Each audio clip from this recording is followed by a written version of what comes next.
right, ladies and gentlemen, it's a little bit after 2. We'll go ahead and get started. We'll call this meeting to order. We do have a quorum, so we'll get started with our invocation. If you'll join me as we pray. Father, we thank you for the opportunity that we've come together. We just ask that as we discuss the business of the district, that you guide and direct us, that you help us make decisions what's best for children. And Father, just help make wise decisions for our community. In Jesus' name, amen. Amen. Mr. Rivers, if you'll lead our pledge. The red flag is back in that corner of the room. I pledge allegiance to the flag of the United States of America and to the republic for which it stands, one nation, under God, indivisible, with liberty and justice for all.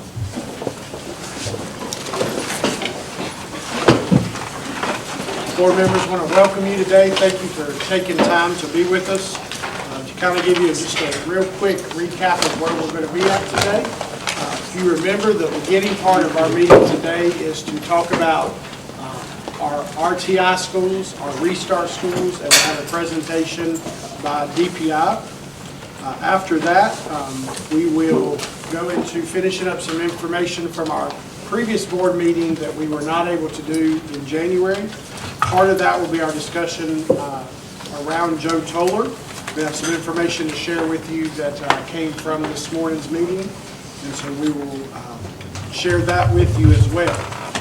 I'll be mindful of the seat you're sitting in, so we'll stand up every once in a while. You're welcome, sir. All right, Madam Superintendent. Good afternoon, everyone. Thank you, Mr. Chair. I have no official report this afternoon, but we do have an official contract, board members, placed at your seats. We would like to get in front of you and to take action on this evening so that the work may begin. This is a contract that has now been vetted by our attorneys. At our last board meeting, you approved under consent the work for Project Arrow. The contract we bring before you is the actual contract itself for Project Arrow. I ask that we stick this in under 4.07, and if we'll just add it at that point of the agenda, that will be just fine this afternoon. All right. Anything further? I think so. All right.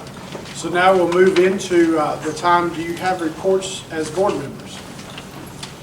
I had one brief point. We were going to, Mr. Richard, you and I had spoken about this in December, about trying to get on the agenda to have the two personnel attend the Henderson Collegiate Instructional Coaching Sessions. If we could get on the agenda at some point, have them just tell us briefly any information they want to relay to us, what they got out of it, any value. So that was not covered January 6th because of our abbreviated meeting, so I wanted to just put that request in, see if there's interest in that, especially with the Caden program we're briefing today. And there are certain similarities. I wouldn't mind hearing from our folks who attended that training session. I agree with him. I think that's really would be very valuable. In fact, I was over there for the day last Wednesday, and they're doing some new stuff. Good people, caring people, and one of their roles in the business is to help share stuff about things they're doing. So, Rob, I think Mr. Rivers, I think that's a great idea. Okay, thank you Thank for you, that. sir. I appreciate We're it. meeting to discuss the agenda next week, so we'll definitely talk about that. Thank you. Any other reports from board members? All right. Seeing none, we'll move into our policy section. First up is our RTI update by Ms. Lauren Curtis. Thank you, Mr. Chair. At this time, I invite to the podium our Lauren Curtis and our 6 principals. Will you please come join her at this time? To our board and our chair and our guests, we have before us this afternoon 6 principals who have been selected by RTI International to invest their time, energy, and their schools in the work of personalization. If you recall, the other month, Dr. Angela Quick and her colleague from RTI International came and presented to you that Granville County Public Schools is one of only 2 districts in the state of North Carolina that have been selected to engage in this work for this state. So at this time, I'm delighted to present to you Lauren Curtis and our 6 principals that will share with you the work they are about to embark upon. Could we have the other principals come forward? Yes, just come make a line for us so they can see everyone. How about that? They're hiding a Oh, little there bit. are people there. We're all together. Good afternoon. It's good to see all of you this afternoon. I just want to kind of give you some reminders about what we learned about personalized learning last time we discussed it, and then I'm going to allow these folks to just share a little bit with you about what their initial plans are. Okay? So there are 4 core areas of personalized learning, so I'm just going to review those with you. So the first is learner profile, and that just really means knowing our students well. We're going to know their data, their strengths, their weaknesses, their preferences, and that's going to allow us to let our students set goals for their learning. The second core area is an individualized learning path. So that means that teachers and students are going to work together to set goals for what they want to accomplish. That doesn't mean students are going to set a goal without teacher input. It means that they're going to work together. They're not just going to willy-nilly do whatever they'd like. The third core area is competency-based progression. So that means our students are working towards mastery and working at their own pace and demonstrating what they know and can do in different ways. And then finally, flexible learning environments is the 4th core area. And that means that our learning environments are adaptable to support our students' need. That may mean flexible time within the classroom or the master schedule. It may also mean a flexible physical learning environment depending on student needs and the school's needs. Personalization is not replacing the teacher with a computer and students sitting at a computer all day. It's not a teacher creating an individualized learning plan for every student. It's them working together with that student and that parent to figure out what best meets those needs. And then finally, it's not cookie cutter or standardized. When they talk to you now about what they're thinking about, there's some different approaches that you're going to hear. So it's hard to say personalized learning is this definition or that definition. In fact, they're arguing in academia right now about whether it's a noun or a verb. I'm not sure.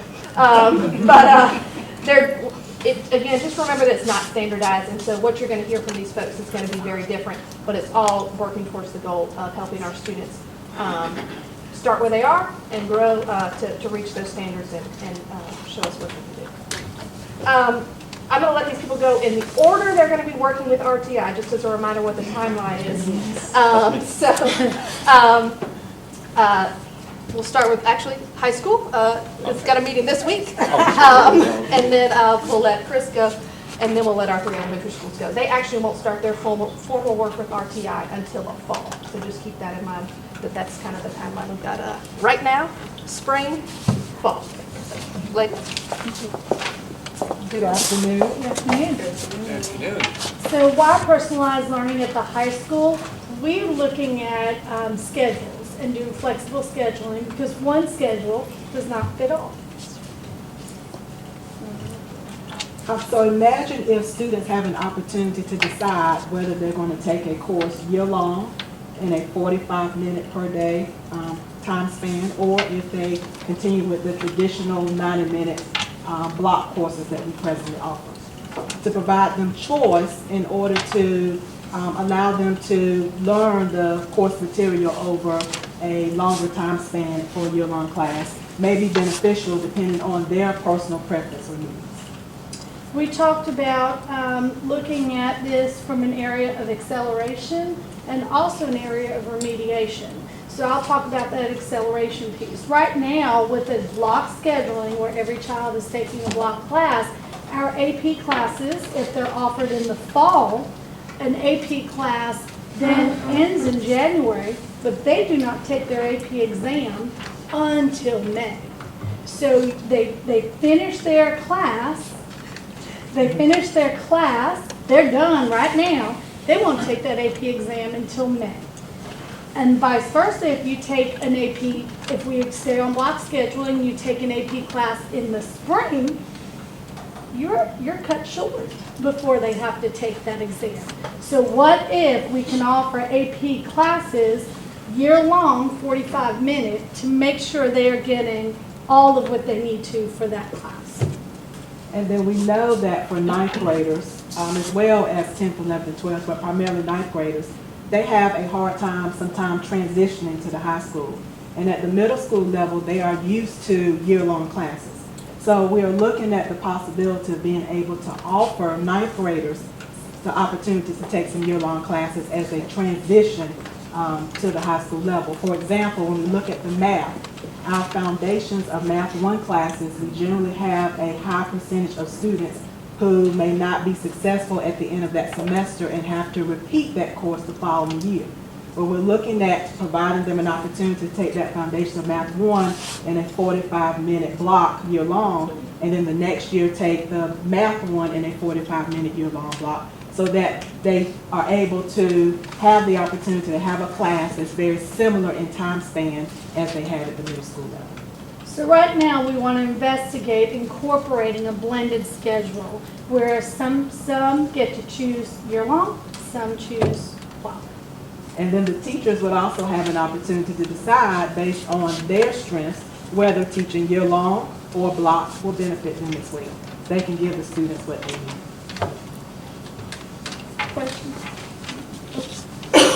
So, we're short teachers right now. If you go to a blended, I mean, I just soon get rid of block myself, this is personal, but if we go to a blended, isn't that going to require more teachers? I mean. Not necessarily, because what we're looking at the possibility of, let's say we offer those year-long third period.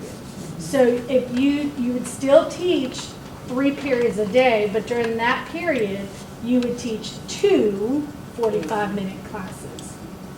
Versus one 90-minute class. So it'd just be one period. Possibly. The entire school would either be some year-long and some block for just that one period.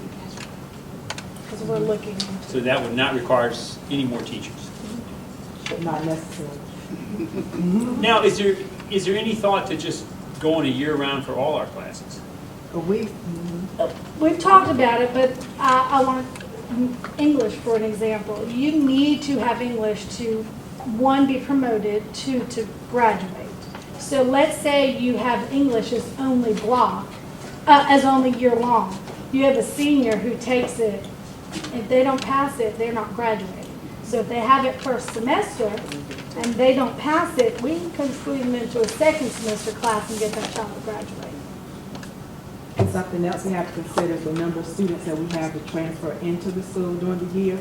And if they have been on a traditional block schedule and they transition into a school that's year-long, they generally lose a lot of credits. So if a block student transfers to a year-long program, they lose credit. So when our students transfer to some other district that is year-long, our students are at a disadvantage. Yep, right. The beautiful thing about at least trying something new when it comes to a schedule for high school is the fact that they're open to options. This offers options. So personally, when I came from Wake County my freshman year into a Granville County school, my sophomore year at South Granville,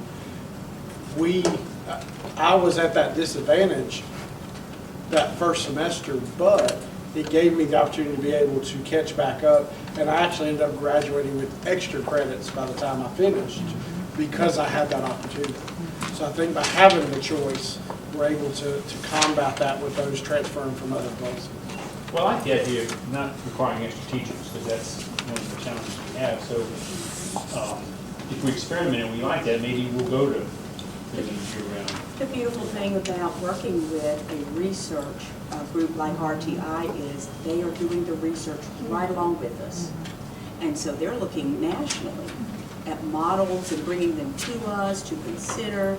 They're listening to our principals who are open and willing, and principals are working with their school communities. And what we want to do is what we're doing with keeping our board informed. So we've not begun. They've begun, but we've not begun. We wanted to just sort of let you know where we were and what they were thinking. At the end of the day, the goal for all you're going to hear is to increase student achievement.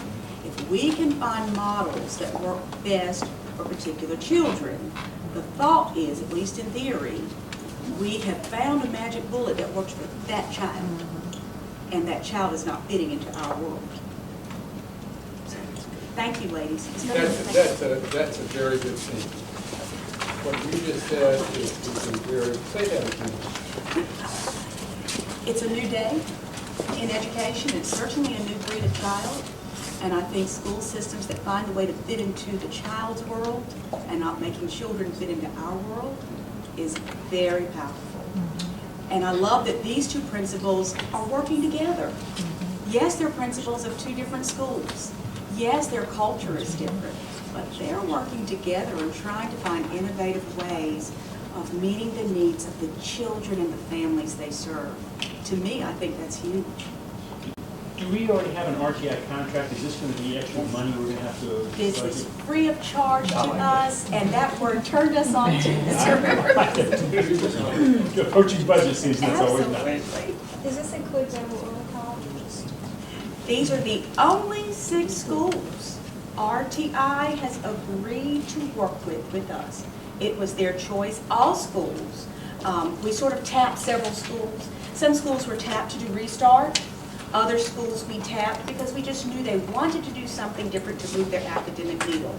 We let RTI come in and just sort of hear what they were interested in, and then RTI chose, they selected with whom they wanted to work. And these are the 6 schools. Is this like what you just talked about, phase 1? Absolutely. And then there will be another one once this is in place, although that will take some time. But that's your goal? Great. Yes, sir. Yes, sir. So now we have our middle school. Principal Ham. Yes, good afternoon, everyone. So at Holly, we're thinking about some of the same ideas as our high schools are around flexible scheduling. When you look at our schedule in particular at each grade level, we have 2 teams of teachers, and we've used the team concept in middle school for a number of years now. But my teams are not equal, so that I have one team with 4 teachers teaching roughly 70-minute classes, and another team of teachers that are 3 that are in 90-minute classes. So automatically, say in my 6th grade math classes, I have a disparity between my 70-minute math class and my 90-minute math class. So we're going to be looking at how we can sort of go away from 2 teacher teams at each grade level and become just a team, so that we can try to even out some of the instructional time amongst all of that.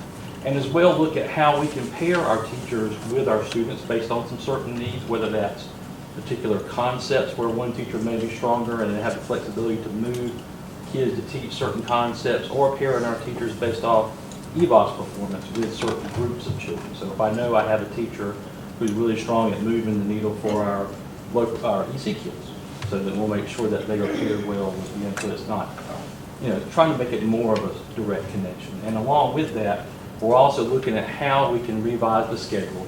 In a lot of those cases, classes may be broken up. Say a 90-minute class might have 60 minutes of instruction, then a 20-minute lunch period, and then an hour and a half of electives, and then they come back for that last 30 minutes of class. So we're trying to think about how we can revamp that, put in some time there, maybe give our students some choice between some acceleration activities or some remediation things based on where they're performing certain concepts at that time. So that's what we're looking to do at Holly.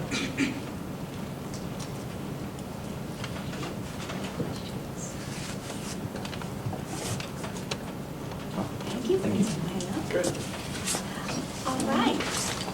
Good morning, Principal Sherry. Oh, hi. Hey, Jerry, how are you? Good, how are you? So at Cradle, we're doing something a little different. First of all, we're starting on a smaller scale. We're looking at targeting some of our most at-risk students in grades 3, 4, and 5. I haven't had the opportunity yet to sit down with the RTI people, so I'm sort of looking forward to that to see what their ideas are. But the whole idea of it is a lot of our children do not do well with transitions. We have a lot of kids that they have some emotional disabilities, or they've been in some really difficult situations. So when they get to school where a regular kid can handle all the transition, these kids really can't. So that you'll see more disruptive behaviors, you see more, honestly, emotional breakdowns in the class. So we're looking at targeting those kids and have them in a smaller class with a teacher that is personalized learning for them. We also want to have the component where we're pushing in the social worker, and then we also have a lot of outside wraparound social workers and therapists that come in and work with these children so they can spend more time without taking away from some things that the regular ed classrooms would do. I think that our biggest challenge is to find the teacher that's right for that. Because it's going to have to be a teacher that is really good with the social and emotional learning components and working with kids at different levels. Because some of the kids are really high functioning, but they're still at risk because they have a lot of emotional issues. So that's what we're looking at. Okay.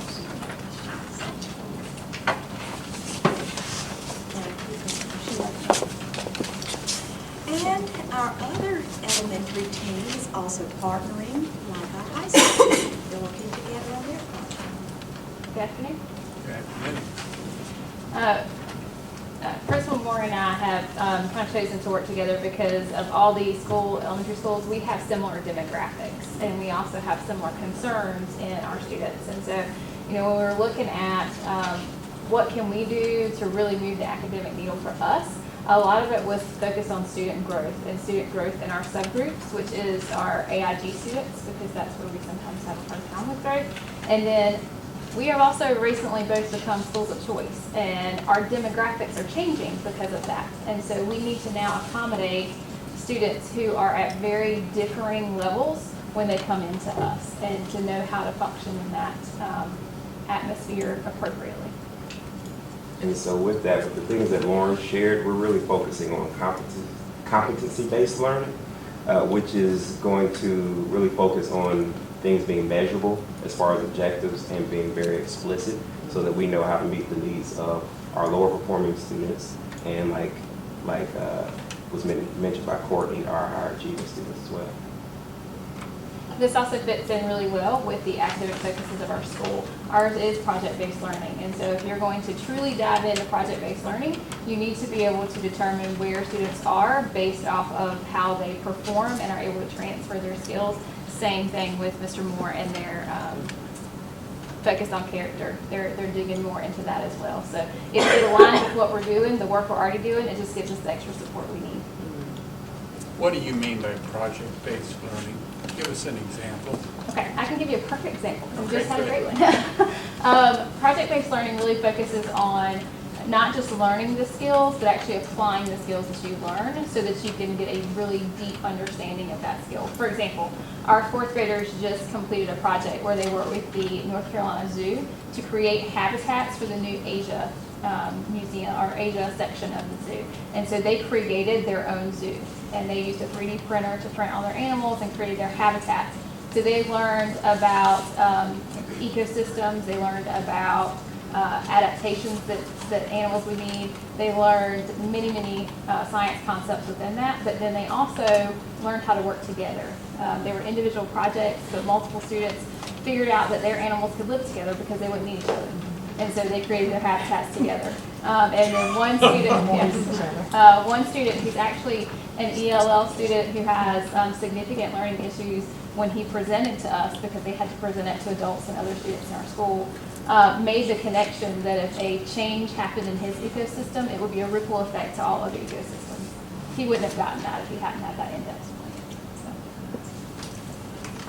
I've been reading a lot about project-based learning. Has there any data that indicates whether project-based learning is appropriate across all achievement levels? For instance, does project-based learning work just as well for your AIG students as it works for your struggling students? The data we have found shows that it does if it's implemented correctly. And so that's the hard work that we're doing this year, is making sure that we're implementing it correctly. We're working with the constructive learning design team out of Raleigh that has extensive experience in PBL, who is helping us to fill that process. Because you know, when you're doing projects in the classroom and students are really owning their learning and they're doing the work, it actually frees the teachers up to work with students one-on-one or in small groups more often. And so that's the work we're doing, is making sure that our schedule is aligned for that and that our teachers are able to pull them in small groups as needed. One other question I had along those same lines, if you have, let's say, a student, some of your AIG students who are 1 or maybe 2 grade levels ahead, and then you have some students who are significantly below grade level, do you form your project teams bringing in students of all performance levels, or do you try to cluster those that are higher achievers and do more remediation for those that are lower achievers? How do you blend that to get the best educational outcome for everyone? It really depends on the project. And projects are done project by project, so groups are created project by project as well.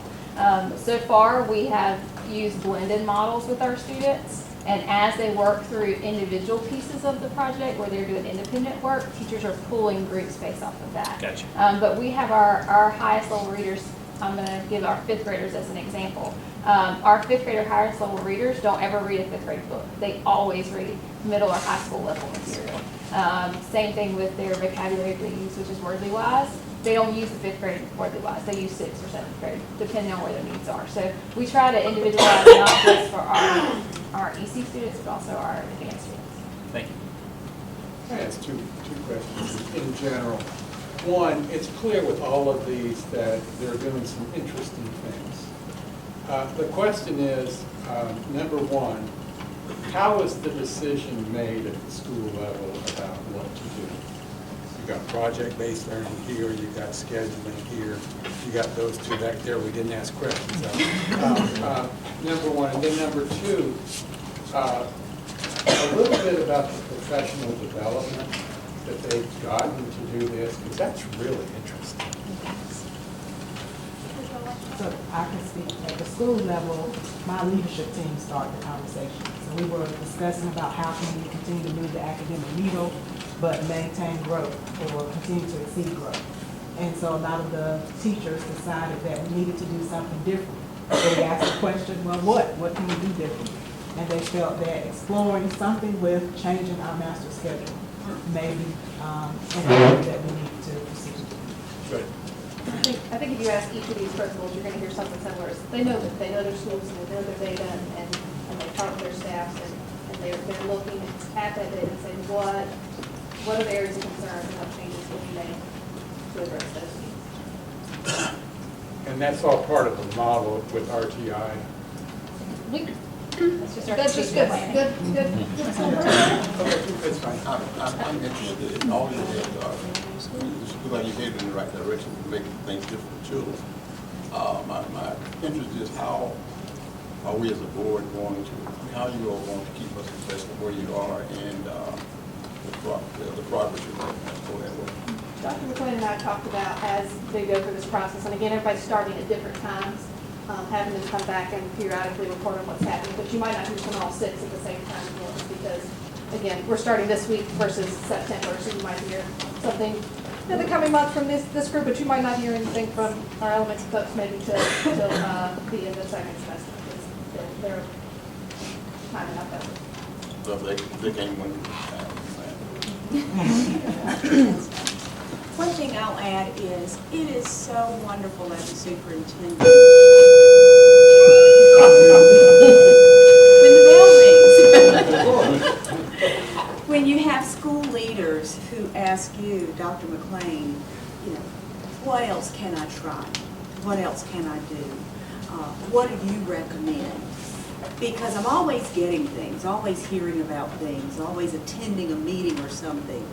And when I can find a match between a principal who's willing and the innovation that is out there, and then a board that's willing to let us try some things, and all of those worlds meet, this is sort of what you get. You get this place where everyone has their boots on the ground and they're striving for what's good for kids. And that's sort of an example of what we have, and that's why I thought it was a great way to start the year. We're in January, and we have in front of us one of only 2 districts trying this new innovation for the state of North Carolina. And we don't know where it will land, but I promise you this, it will be far better than where we were yesterday. That's one thing I know. So I'm excited that I have principals who are willing to try something in their schools to make their schools better and to make student performance better. And I'm just delighted that there was a vehicle out there willing to do the research for free and to come in. I believe we've had 2 or 3 meetings? 2 meetings thus far. And what we have found is every time they come to do PD with us, we leave with so much It's like, okay, what should we try next? What can we do? Where should we go? And they have information to take back so that they can get the wheels going on their campus. So I'm sort of like our board. I'm really excited to see where this work gets us. But when we had the definition for restart, being low performing 2 of 3 years, these schools didn't fall in that category. But they wanted to do something, and they were eager and hungry to move their schools through Ignite Innovation. So I commend them, and I commend our board for allowing the work to go forward, and we're really appreciative of RTI for accepting us with the work. So we promised to come back before you. They thought they were going to have to sit down with you today and get to do that, but I thought this was just as informative, if that's okay with you all, and we will bring them back from time to time to tell you where they are, if that's okay. Yes, ma'am. Has there been any input from parents as to what the response might be? Not yet. We started, I know I can speak for myself, started with my leadership and then my staff meetings, and we talked about it. And then kind of, There has been a little bit at our school, but that's because our parents are on our strategic planning team. And when we made that transition to PBL, we included them. And so this is just a natural progression for us. Thank you. Let's leave with one last question, I promise, but this is so interesting. Does RTI provide, or is there a change model that's being used to implement this? Yes, so they are going to train these 5 folks in implementation science, which is about, you look at your data, which they've already done, identify a problem, try, it's that old PDSA model. So you identify the problem, you develop a strategy to attack it, you analyze the results, you come back, and we're going to adopt, abandon, adapt, and abandon. So we're going to use that implementation science model to implement. And I think that's going to be really hard work. Like it's not, we're going to do this. And, sometimes in education we tend to try to solve the problem immediately without being clear about where we're going, what we want to do, and is it actually going to fix the problem? And then looking back and seeing did it have an impact? And so I think learning that implementation science model is going to be really helpful. Any further questions? Thank you all so much. That's really interesting. I'm really glad you did this. We are really excited. There's some great things happening out there in our schools. Next, we have an update from DPI. Dr. James Ellerby has joined us. Yes. Dr. McLean, you want to introduce him? Absolutely. Dr. Ellerby has joined us this evening. He's the superintendent of the Innovative School District. Board, if you'll recall, a little earlier we had some questions, and we were actually struggling with Northern Granville Middle School being included in that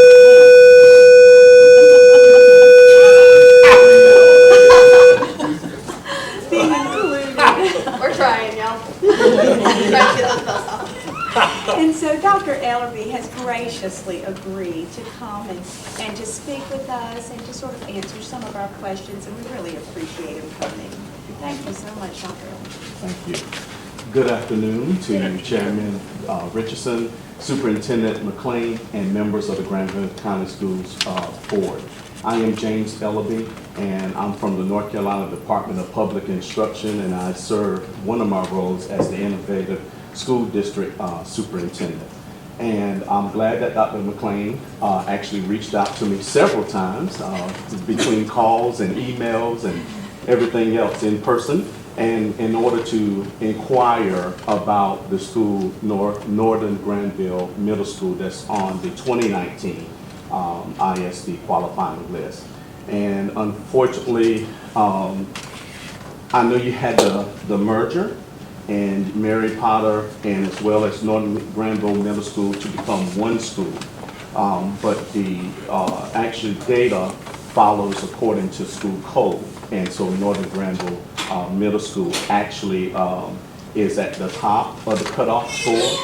But there's a new qualifying list next year. So there are no schools selected for the ISD this year of the qualifying list.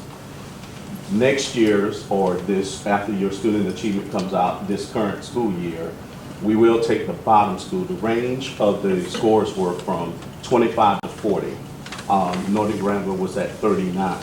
So I come to also offer support to helping you not have a school to enter into the ISD. I'm former district and school transformation, and so my mindset is really of support. And we are actually trying to build our model so that it doesn't seem as intrusive or like a takeover, but more like a collaborative partnership to make sure that the student achievement is being achieved at all levels. I want to commend you because I haven't been to a board meeting in a long time, and I've been to a number of board meetings, but I haven't been to one in a long time that actually start their meeting off talking about student achievement and asking those questions like project-based and what's our RTI and how can we help and support. That was very refreshing just to hear the segment that you allow these principals to be able to share with you today and to see some of the innovative strategies that are going on. That's the type of role I want to be in for you as well. The definition, of course, for a school that's in the ISD or qualifies for the qualifying list for the ISD is actually that if they're Title I schools and this excludes the renewal school district, the cooperative innovative high schools, as well as the newcomer schools. Newcomer schools are schools that may have a ESL population of 90% or greater, and there's a few other qualifiers that are excluded from the definition. Then we take the bottom 5%, and as I said before, the range of the bottom 5% was from 25 to 40. Had a school been admitted this year, it would have been the school that actually scored a school performance score of 25. And so the list starts off new each and every year. And so this coming year, we'll take one school, next year one school, and then the years after that, you will have to move down the line from the qualifying list to the watch list to the warning list. And then you'll be talked about, it'll be a 4-year cycle there, talked about whether or not by the state board you would be one of the schools selected. And I'm counting on Granville County Schools not to have any schools in conversation about that. So that's what we're hoping for. And so are there any questions that you would like to ask me about this process? I cannot make any promises because we are trying to work more collaboratively as an agency. And so some of the information that I looked into on behalf of your superintendent, that information I had to dig myself to get to it, but we also see that there's a need to identify some things in support of the LEA so that you know information ahead of time, and it's not something that it seemed like I got you in the end. Yes, sir. I have a question. I know you've got a good one. You got project-based, so I know you got a good one. Northern Granville traditionally for many years has struggled for a lot of different reasons. But the ISD program, is that, I need to know more about that. Is that something where the state comes in and actually helps us? Or is that disadvantageous to an LEA? Or is that, you say you don't want us in ISD, but does ISD mean we would get more state funding or we would get more assistance? I mean, what's the advantages and disadvantages to being in that situation? Very good question. So there's only one school right now in the ISD, and that school is located in Robeson County, Southside Asheville. Now, the initial thought of the ISD was to be takeover. However, I am not a takeover type person in spirit. I'm glad you started off in prayer, so I felt like I can say that. It is support for me. And I'm leading this initiative, and we're rebuilding it. The laws have given us flexibility now with this Senate Session Law 2019-248, and as well as Senate Bill 522 has given us the liberty that we can reconstruct what we're doing here in the ISD, and it is going to be of a model of more support. Initially, people saw it as very threatening, because it seemed like a takeover, and a lot of communities opposed the state coming in and taking over a school within their district. So it doesn't have the flavor that we like for it to have, but we're hoping to change that here in the upcoming structures that we're going to be providing additional support and additional funding, and those things are included in that support model. Currently, it's only flexibilities such as budget flexibility, but no additional money has been added to the ISD. So, if I understand you correctly, ISD is evolving. Yes, sir. So, I guess the question would be, you will let us know if it's a program that would really help us. We got a new principal at Northern Granville, who I've known for years and very, very confident in. And with the combination of the two schools, we have more teachers, more electives. There's things that are going on. It could well be Northern Granville is substantially better next year from all of those things that have done. But if there's a way to get more state funding, more teachers, more support, I guess you want to kind of look at the pros and cons, and I guess you just don't want to, I mean, I guess you want to look at what we can get, the most we can get. Yeah, so if we don't get anything, then it's... Yes. And the good thing about it, it does require me to make a visit to those schools that are on the list, so I come and meet with the leadership. So my administrative support person is working through the list to get with superintendents for the day that I can come and visit, because first we check on school leadership, the school culture, the learning environment, and other factors that we think that are key to having a successful school. Once I get that information and that data between the central service and the visit to the school, talking with the school leader there, which will be the first thing I'll be looking at. And if there's any of those principals that's up here, then I would have no problem with it. But the principals are the key people to making that school run, and they need just the support, just like Dr. McLean said, of the board, and as well as the community and other stakeholders that come together in order to help them accomplish that school improvement plan that they've built with their teams. I would add advice, or just like with Southside Ashpole, I was able to identify we were eligible for the Innovative Partnership Grant. So we went and took our tools, and we competed just like everyone else, and that school was able to win $1.4 million to help start going over a 3.5-year period to help them towards their goals. I'm free on Monday. I would call her name is Angeline. She'll call your administrative person, and we'll get it scheduled. I have some on the list already, and I'm trying to get through everybody in 120 days, so it's a tight schedule. All righty. But I will get to you. Preferential treatment. That would be great. Yes. She worked with us and did a great job with us years she was with us. Other questions for Dr. Ellery? Yes, sir, Chairman Richardson. Oh, you said other questions? Okay. Very helpful, thank you. Thank you. We really appreciate your willingness to come. We know this is a rare treat from DPI. I thank you. It's fine. I really do. I thank you for your willingness to do this. And it was really nice to meet you all, and I do hope to come back sometime, and I definitely will be here for support for you. Our principal, Brenda Williamson, is right here. Okay. She's Brenda, our new good. principal. I just wanted the two At of you to Northern connect Granville. before you leave at Northern Granville. Yeah. She's amazing. We're excited about having her, but we thank you, Dr. Ellis. All right, thank you so much. Thank you so much. I like your notebook. Oh, NC State. We won last night. We learned that persistence pays off with a visit from DPI. All holiday.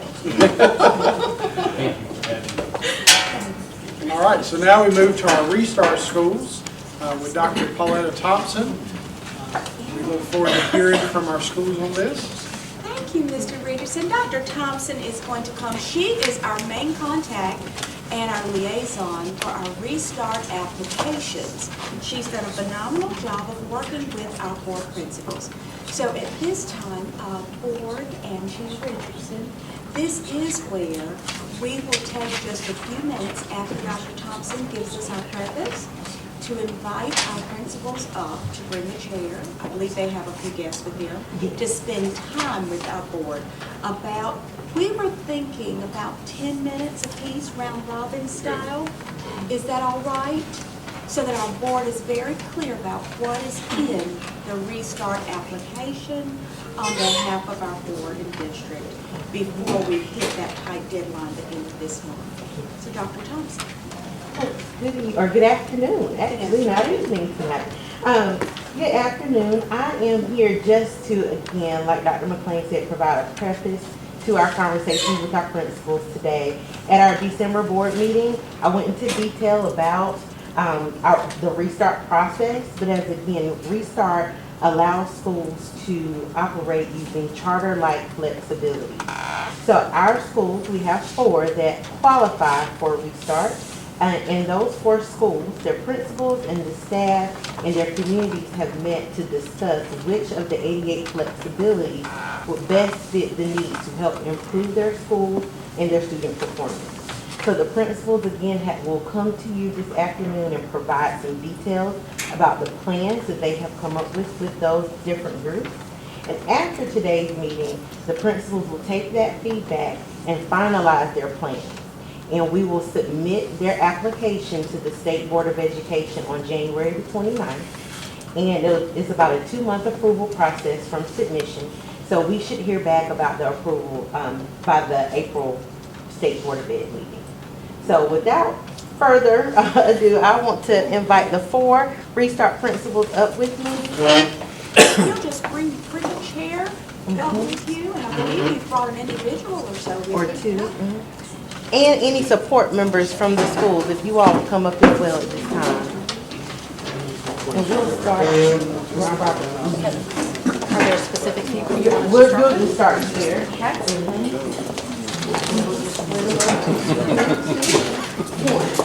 Where are you going?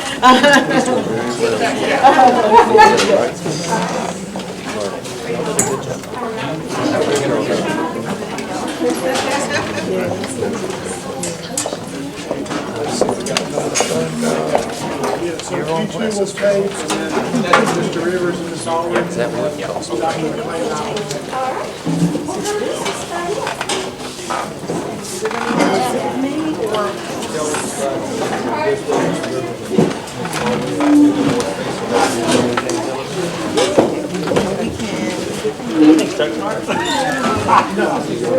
Dr. McLean and I will.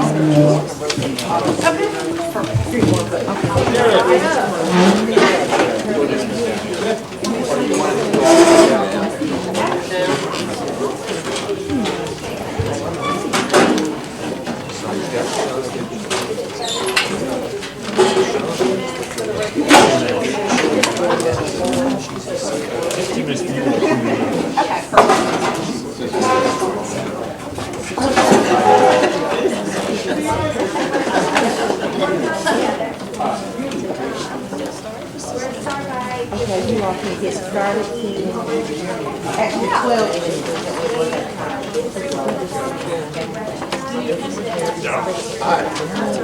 Hey gang, how are you?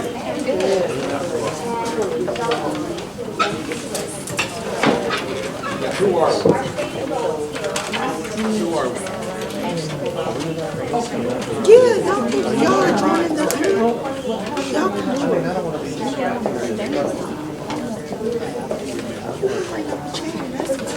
And just rotate with your school. I don't know what schools out there. If you don't know, like I said, just stay on one spot.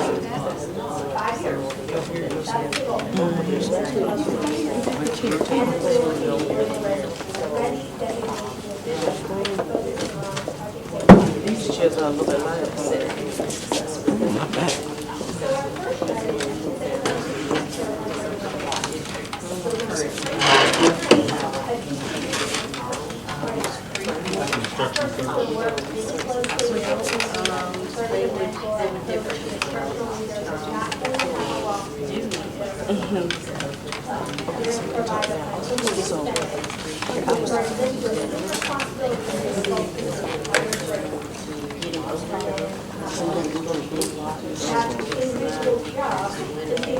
gotta take those on paper.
Basically, this year,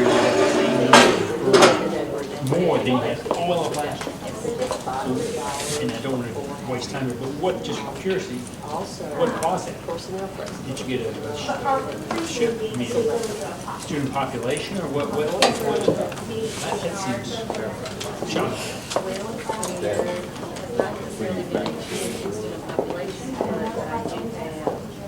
Six teachers on staff, and sometimes that's student numbers as well. So having that person that they could go to kind of lead them and guide them. Okay, these are the missed takers you're seeing. This is how to do that in class time, so instructional time is not missed, which would be advantageous for our schools. And the other two that I mentioned were student flexibility. We can build beginning teachers in mind and cohesion of staff and there's the whole I'd like to flexibility to offer prior teachers to come in a week prior to teachers. This would give us time to procedures, to lesson planning, to unit planning together, to review our behavioral data, our academic data, and flexibility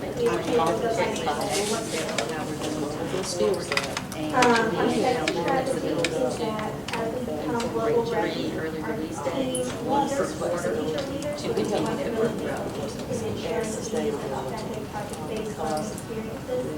I have a question for those schools.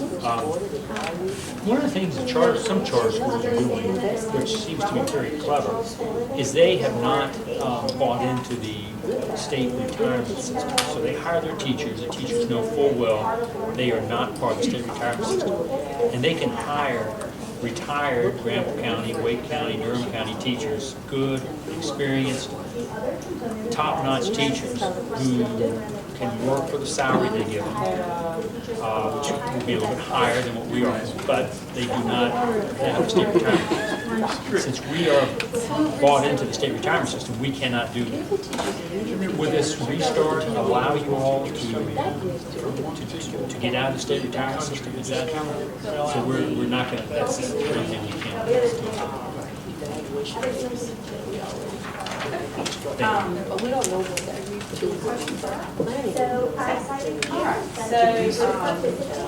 At Butters Middle School, we have been a local performance for the last 8 years. so I sat down with the school leadership team and said a lot about this. So first grade, where we actually looked at what is attainable, where do we want to go, what's our best.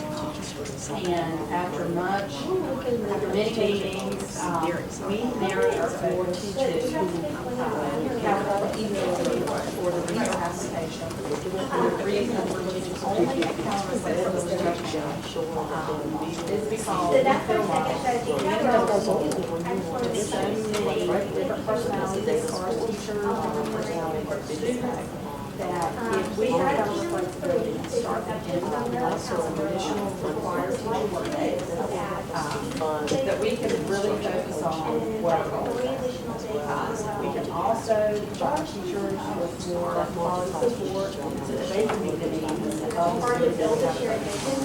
and then also, our learners are being met in regards to their academic, social, and emotional needs. So overall, our goal right now is definitely get out of local performance for increase our superintendent and all subjects. They're trying to target our families and make sure that they are more engaged by more school sponsored activities. We're also trying to target all of our subjects. And we want to make sure that we're providing high quality professional development. So how do we do this? As I said, we want to have an hour of flexibility, so add 3 additional days at the beginning of the school year to allow teachers to come back and really unify the school's culture. This is just a plan. Next year, plan. I'm not saying we don't certainly have those, but we also know that we have problems with teacher turnover. So we want to come back, 36 teachers. Yield to somebody else. You're one of your assistants, you don't have anything this year. So we're looking for that consistency to policies and procedures. We also want to make sure that as far as all stakeholders are involved. So instead of a counselor, maybe myself, doing the orientation for students, they know and they can actually from day one start interacting with me and Because a lot of times you really have no structure. my experience How's that second playing thing, out? which I have found that school and county is doing at this way, currently in resource status, they stagger their interest with their students by grades. So that each grade level has special attention that they give. So if you think about that first week, so you typically have all students come back on Monday. What we would like to do is, stagger the entry so that if you are a 6th grader, all the focus is on you or that particular day. Because if you've ever been to a middle school the first day, it's often quite challenging, especially for our students. We would do this with all of them. So that they can get the special attention that they need, we can go over issues with our students, and all of that kind of first week business policies, procedures, all of that is done before we actually get into the So you're saying 6th graders will start out I understand that you all have, So we would start with the 8th graders last because they've been there. And that way, it would be a little bit more correct? kind of communication with the 6th graders, so that they would come and they'd actually get, because we are one school, they would actually be able to get their advice I mean, I'm and trying to figure out resources for how you come up with the funding. Whereas now everybody comes to play today, there's some things you might not be looking at things of it. Kids that have never been, how they're transitioning, it's very different than us. Does that mean 6th graders have bachelor's Well, this would allow us to have more areas we would take us to that house. So you could do that, you could have extra days for 6th graders. And with that, because this school, I have sent an email to the principal that I will actually call them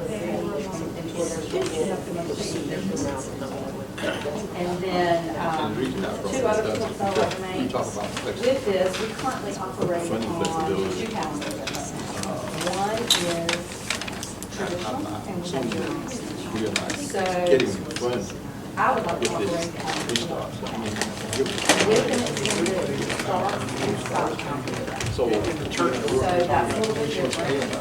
Actually, I would like our short term and I'm learning how to close term there's a bunch and I wrote a paragraph about the justification behind this. Basically, because 60% of our students was already on meetings, and if we extended our school day, we could do our mediation block from 8 to 8:45. About 2 more minutes. Which we can try to do this year. But we're not going to do that today with new school day. And then extend our end time until 4 o'clock.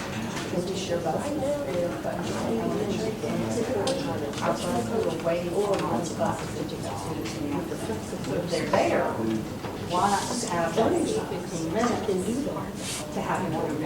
That's good. So that was the first question would be buses. It sounds like this is the way to optimize the bus situation. And then the last one that I mentioned, and then our time is almost over, is just making sure the teachers that start the year with professional development opportunities that are going to provide community college training. So we spend a lot of time talking about the trust and to build those relationships with the students. And basically making sure that whatever our focus is on, we start at the beginning of the school and hit the ground running. Because the first thing we can do is I want to get out, get this around. They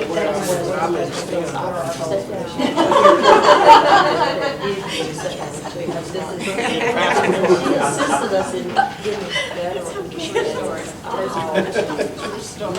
Well, this looks really good. We're really excited about it. Spend a lot of time really looking at it. I was going to drop it earlier today.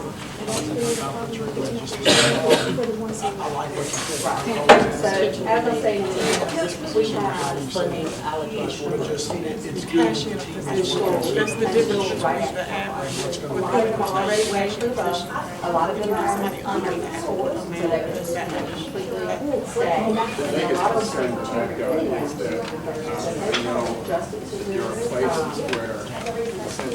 it's changed, it's usually about an hour later.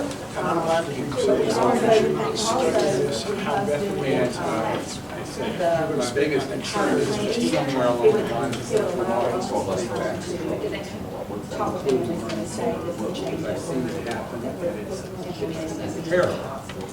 So, I mean, I just want to make sure that as we go along, that doesn't happen. It's not that big a window. Having been a parent, I can see what you're you doing. know, the transition between elementary and middle, you go from 2:30 release to 3:30 release. And it's just, everybody has to deal with it. I mean, it's a pain in the rear, but you only have so many buses, and you gotta have the elementary buses, and then they turn around and become the middle school, high school buses. So every school district has to do that. We just can't afford to buy twice as many buses, so. You know, it's that's right. It's just something that parents understand, and you just have to do it. I mean, you just, for a year we did it, and it's just, you got to do it. I don't think that's bad. I think all your ideas are good ideas. I'd really be interested in seeing which works, and then the ones that don't work, get rid of, and the adapt. And that's the flexibility of it. We have this one thing. I don't want to take that exhaust line. This is Title I grants. And you can add on.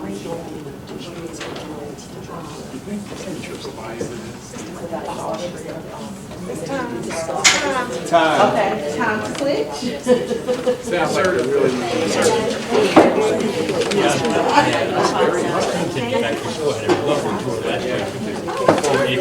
And we exchanged emails. You would do that. I'll play it back. I know.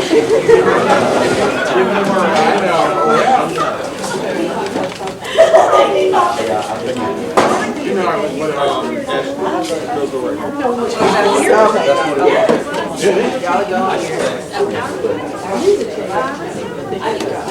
what I'm coming here. How are you today? Tell me your market. How are you today? Good afternoon. How are we all today?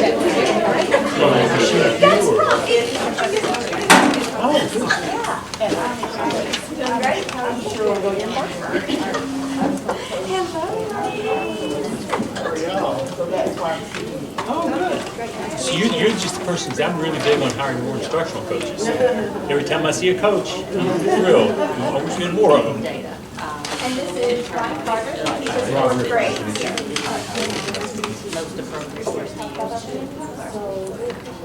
So this is just one school, just West Orange. Just what's up? Which All three of us. is near and dear to my heart, so I'm glad she's one. Excellent. We are really excited about the opportunity for a start. We love history of local performance. We recognize that that is impacted by our struggle to recruit and retain high-quality teaching staff. So we developed a plan to decrease teacher turnover and to increase student outcomes. So I've listed the top of the plan the goals that are in the fully cover, partially cover some the goals are to reduce teacher retention rates to the district average or below. Right now, we're at 28%. And we like to be, the district average is 13, the state average is Last school 12.5. year, we had So we 12 like to be in referrals that to outside agencies to work with These are students five-year who goals. had needs beyond. One at a time. For So one-year let's goals. start from team student data. This We'll year, see currently, growth we goals have that a show couple proficiency rates students that above have made 60% 6 referrals in to all outside subject agencies, areas. so Right the now, need we're at is just great. 40%, 41% in math and 42%. We would also A lot like of growth. to Give me 5 years have to a get there. PBIS, And then positive we'll behavior attain the global intervention ready designation support with specialists PBI. in our And that building. has a lot to do with project-based Our learning and embedding increased in 2018-19. and authentic learning experiences into the Year, curriculum. 194. So I have 3 strategies I've outlined here. Mid-year. The first strategy is that we're going to restructure each grade level piece. We're going to recruit and retain the teacher leader for each grade. Sorry, should pass that on.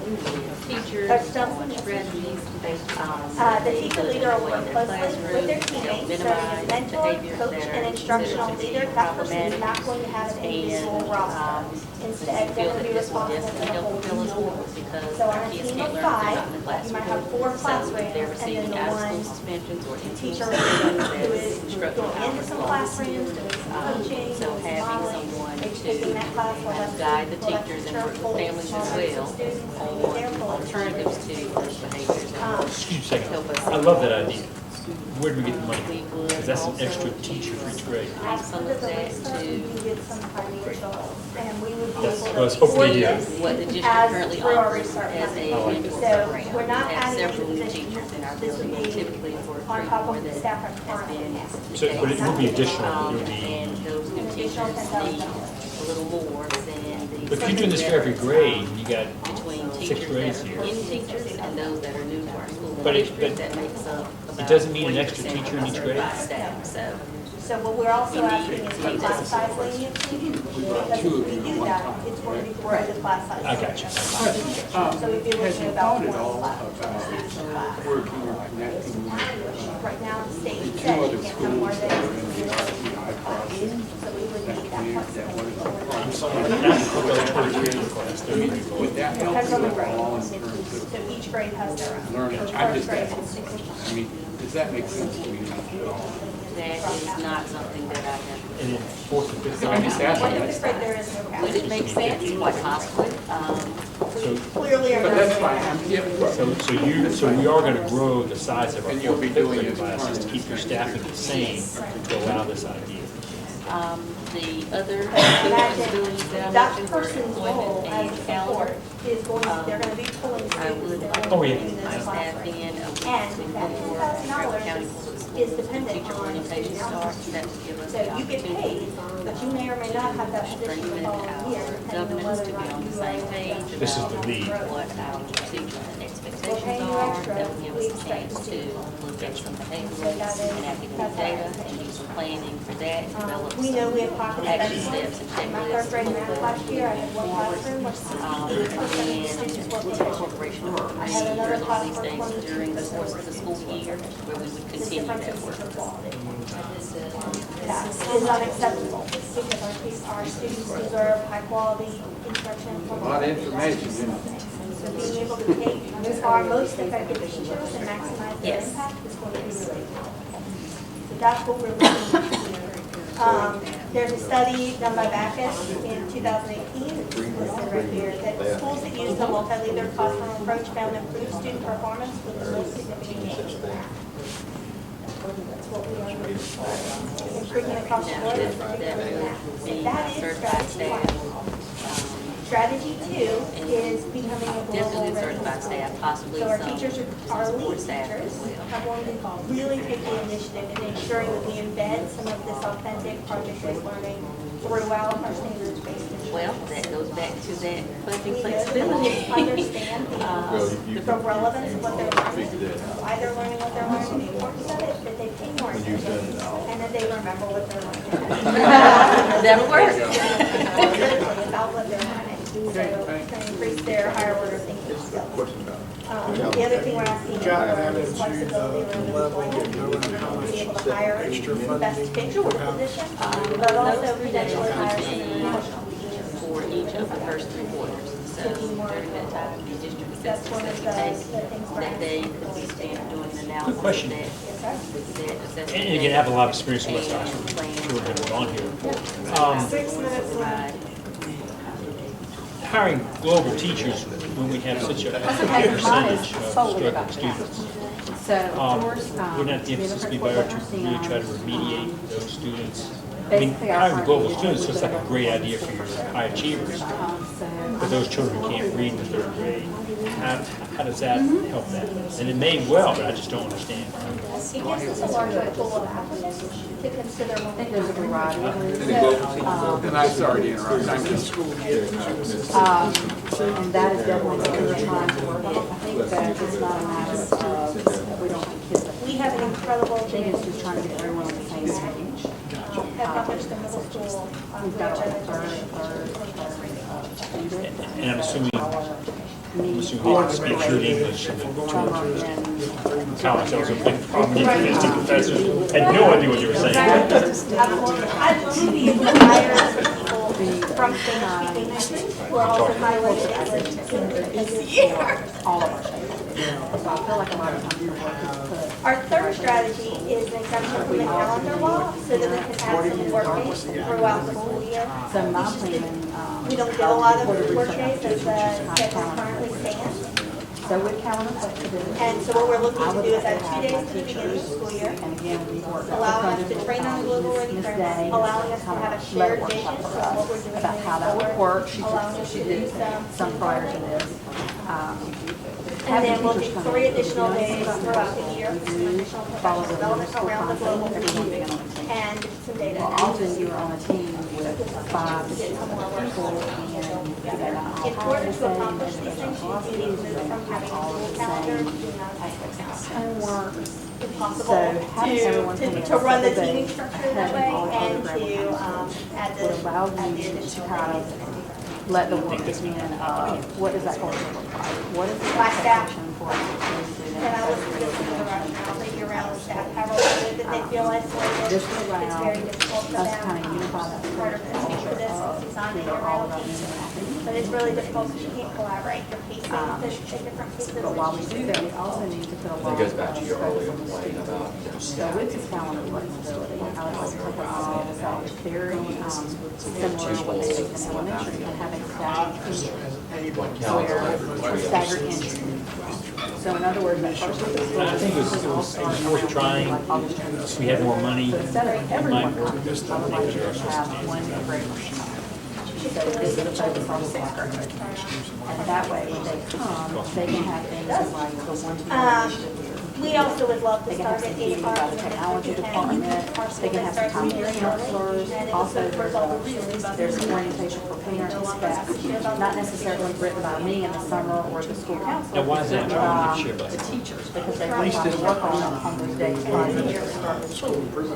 I would also like to state that I would like to operate as one council, because currently, we have traditional academic, and none of the data that I have So that makes sense. shows that there has been a high Tied to why you think. actually the year that we went into. So we kind of know what to expect.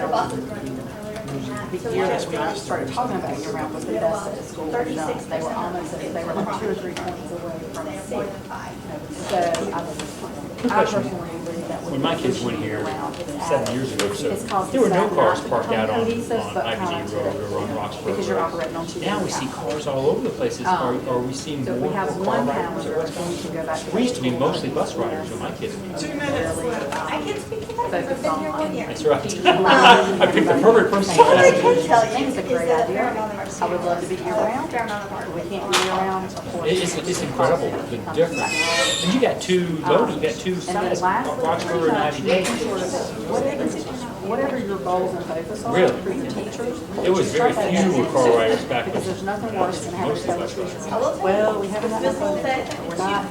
And like right now, we're, we really want to do I live right across the street, I've been watching. we love them in 10 So minutes. if we have our funding in place, then we can tell teachers, this is what our goals are going to be this year. Take it If you and have one or two big things that you're going to do, then you can From the work buses, all the year bus on that. getting And then when the end of the year comes. Which if we don't need buses, why would they need to be that early? If only one bus I'm is the starting off year-round with my bus, calendar. why would the other buses get students here at 7 o'clock? Would that be your focus? Yeah, I'm hoping that some of these things I can start putting into play. When do you get it, when do you get the funds? So we have That'd a be trip nice. in March, and then I believe the money comes, is it 7:30 in the morning? I can't remember. Whatever. And I'm not asking for the official start is when the money, it changes the way that you get on it. So they have to do all the planning without the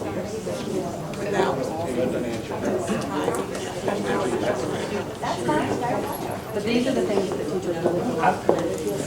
I'm excited about all of them. I think this is a good idea to be able to try things and you all try something that doesn't work and you get rid of it and someone else tries something that does work and you try that. I think, it was a great idea. I'm glad I And some had of us were doing it, the global ready, we're already started. I think being on calendar. What about 2 months in, working with Your third. Good luck. Time to rotate.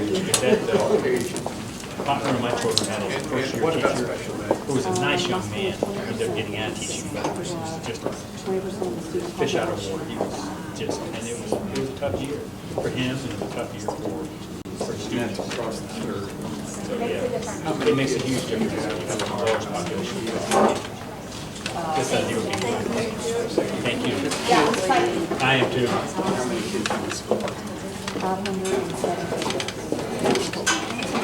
Great. Thank you all. And I will give you reading for your pleasure later. We appreciate it.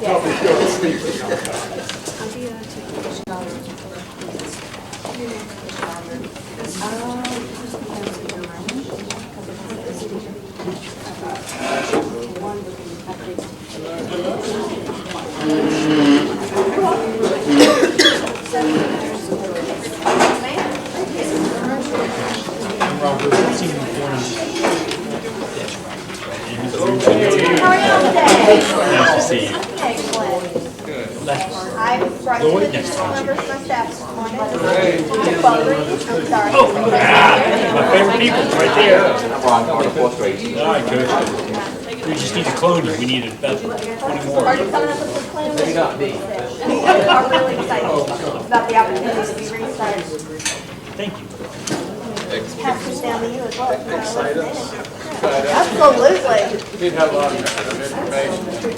We do have a historical performance, and we recognize that some of that is due to our struggle to recruit and retain high quality staff. So the staff developed a plan to decrease teacher turnover in the last several weeks. So I listed our goals right here. Bear with me, they're 5-year goals. I'll only give you 6 years. We would like to reduce our teacher retention rate to the district average or below. We were at 28% last year. The district average was 13%. The state average was 12.5%. So we would like to be much closer to the state and district average or below. We need to exceed growth in this building, and we need to raise our proficiency to above 60% in all subject areas and across grades. Right now, we're at 41% math, 42 in reading. We will attain the Global Ready designation for the PPI. That's a specific target that we've set. So the Department of Health Inspection recognizes a handful of schools across the state as being global. So when Dr. McLean said West Oxford is a global school, my first thought is, well then, we're going to do it. Go big or go home. Like I want to get, if the state recognizes people who are global, let me get that. That's my target. So we've downloaded the rubric for what that looks like, and we're working But that's a process. Basically, 5 years to get there. Our first strategy is that we're going to restructure our grade level team. We're going to recruit and train a teacher leader for each grade. That individual will work closely with their teammates. They'll be the mentor, the coach, the instructional leader. They will not have their own roster. They will serve the other members of their team. The teacher leader will be provided a financial incentive in order to encourage them to assume responsibility for the results of the entire grade. The position is not guaranteed for that individual. You have to be able to show results to be able to qualify for that every day. We're going to give you an extra $10,000. But with the transition of this school, that is a conversation we actually were having while you were sitting over this. Did you hear any of them? No. We were probably loud. I was sitting in my office talking about them. But this is something I'm really glad we're because I want the school improvement. 99% sure the answer is you're talking about starting a week early, what the just roles for and your staff. responsibilities are. Students still start on the same. What exactly the criteria are for hiring, whether these are. Yeah, because right now it's only a week before classes start, right? That's not We've done look that work, so we have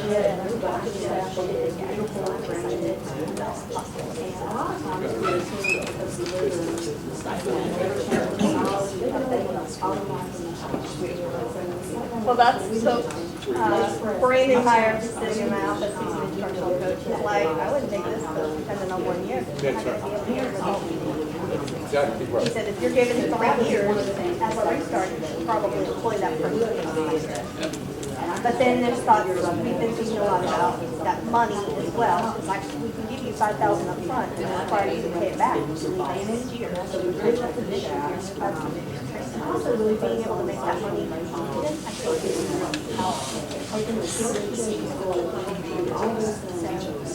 We've got some ideas around it, but I'm not going to tell you it's 100% set in stone. We get a year.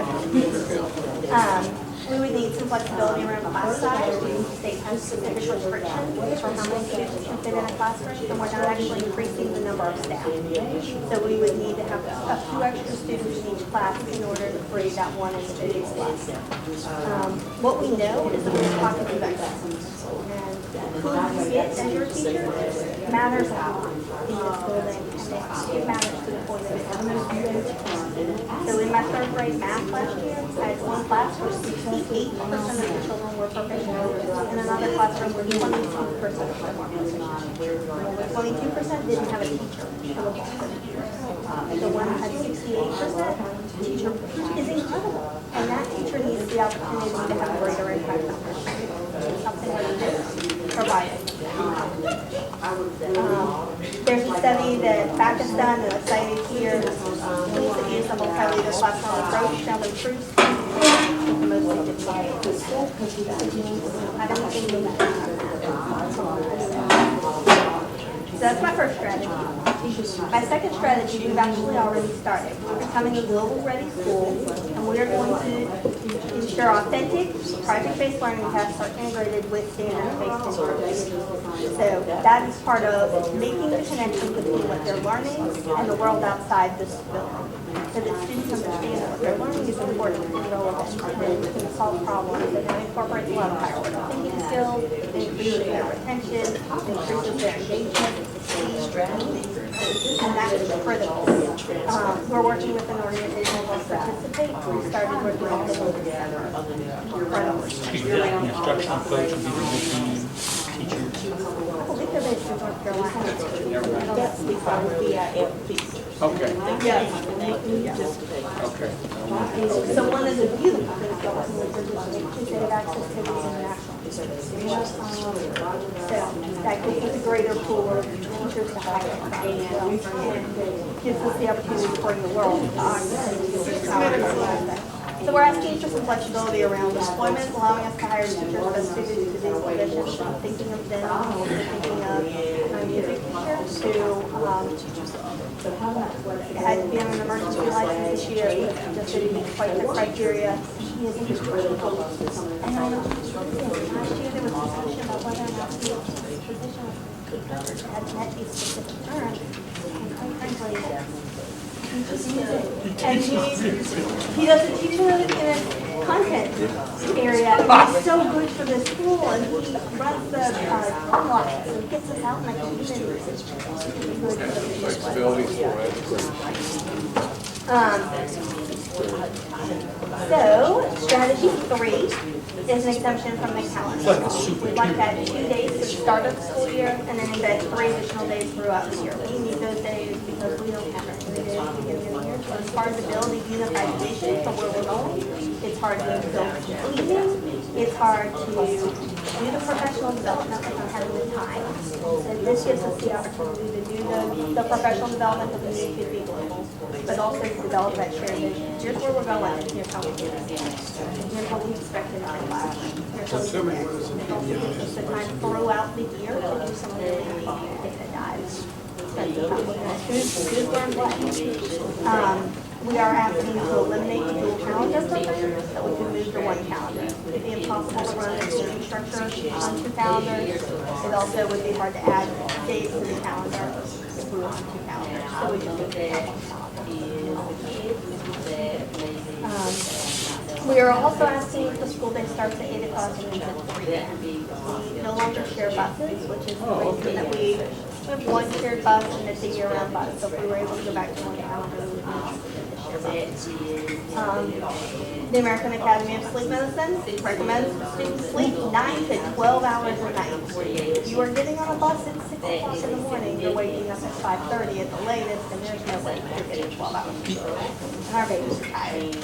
One question I have on that, and don't get me wrong, I think it's a great idea, and I think 36% of my bonuses and students. encouragement to excel is where we really need to go. The one question I would have is that from my experience in Granville County schools, with my children, some years, just by the luck of the draw, they would be in a class with mostly well-behaved students, and that teacher had a far easier job than that same, than the teacher the next year where my children were in the same class, and half the children were not well behaved.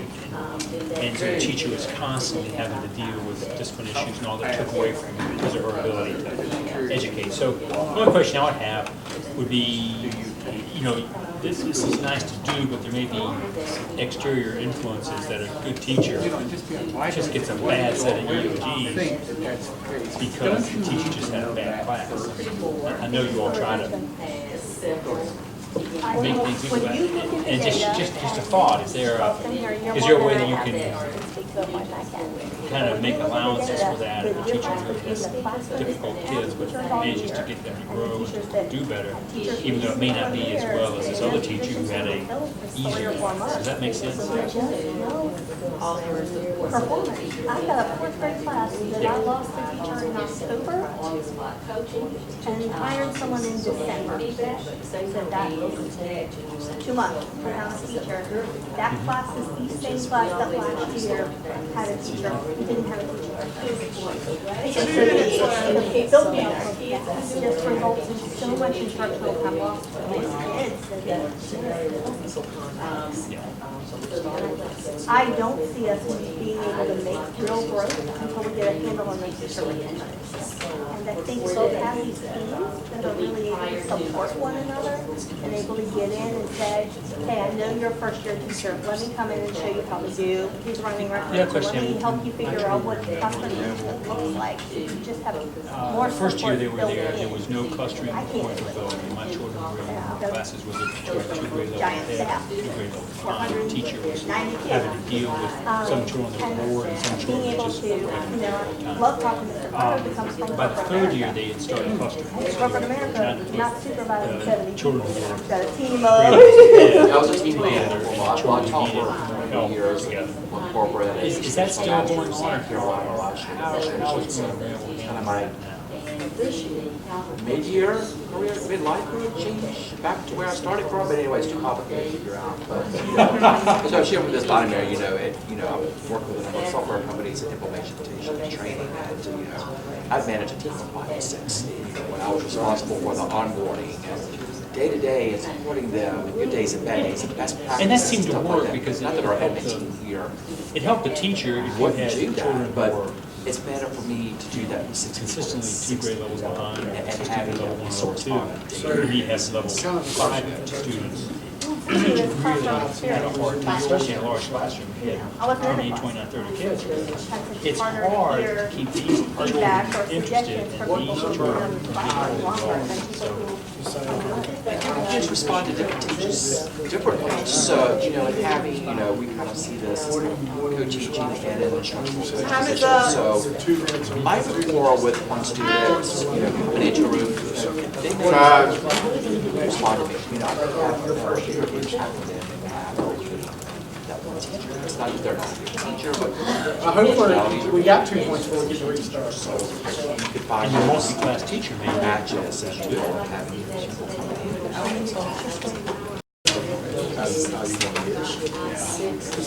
And you get sort of late. I mean, I'm also of the mindset that this is where we're going. And if you don't think we can get here, then it's time for you to attend somewhere else. Right? And so, I mean, they'll tell you, we had a staff meeting where we talked about restart. And I said, these are the goals, and this is where we're going to be in 5 years. And if you don't think we can get here, and you don't want to do the work, it is the work to get us here. It might be time to find somewhere else. I hope they don't leave right now. Don't leave right now. Find your happy, that's what you're Right. This thing for you is up for you, but. Are the electives working? Oh my God. Because I'm so thrilled with all the electives. For coming in. Talk about bias. One thing I've heard a lot is Not that I get new tech. Just kidding. Thank you. I'm done with that. Tech was a well-known oil machine. You're addressing these things. Pleasure meeting you.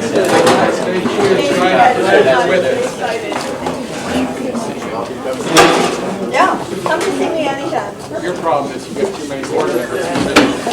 Come by anytime. We're not doing anything secret here. How are you?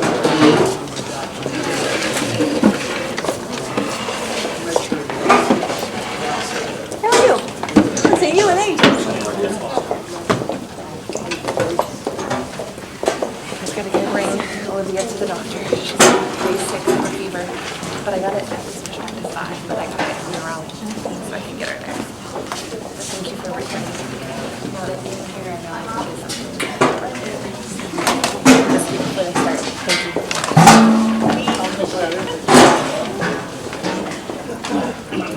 All right, so you've had your opportunity with the groups. What we want to do is to see, are there any questions from our board members? We'll take just a couple minutes to do that, and then once we're, feel like we've got the answers we need at this point for that, then we'll take about a 5-minute break. So board members, what questions do you have from the presentations you heard? Ms. Ollie? I was wondering about the year-round schools, because it seems like on the calendar flexibility piece, the year-round schools was a concern, and I was just wondering. I think we're actually supposed to get an update on that next. Okay, thank you. Mr. Richard, what I heard some fantastic ideas, quite frankly, just some really interesting, very innovative ideas. Each school had a different set of ideas. So I guess I'm sure you're all going to do this, but just for like the board to be able to get feedback as time goes by about which ideas really seem to be hitting home runs and which maybe aren't doing so well, so that adapt, abandon philosophy can be used. Certainly, if West Oxford has an idea that just is off the charts and Creedmoor could use it too or something. So I think we got 4 laboratories, so it'd be nice to be able to make sure we are. I know you are, but it's just going to reemphasize that. I think it's a great idea. When I read them this weekend, you're right, they're distinctly different. Everyone. I think the beauty in that is our school cultures are all different in each of the schools. And so here they have the flexibility to see what might work at their schools. I agree. We need to monitor over time and let's see what's working well and dismantle or disembark or turn the ship around if something is not working well. And I like the fact there were so many different, unique ideas. Try something, and none of them look bad. So there's no like a real terrible idea. So it'd be great to see, some of them are gonna work better than others. I think it's exciting too as well. It's exciting because I think we're taking some risks that we've maybe not taken before. But the third thing I read and think I've heard here this afternoon is that they might need a little direction from us, especially when it comes to year-round. So I'm pleased that that is on the agenda this afternoon. Initially, we were just going to share with the board some of the findings thus far because budget season is on the horizon.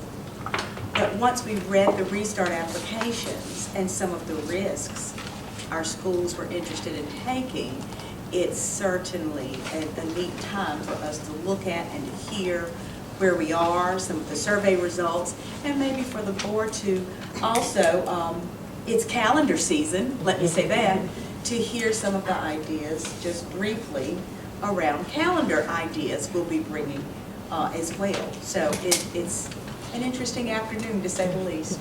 Very good. I got a couple of things. First, I think I love the idea of the funding flexibility and the idea of hiring a social worker or instructional coach and figuring, I mean, I think that's fabulous.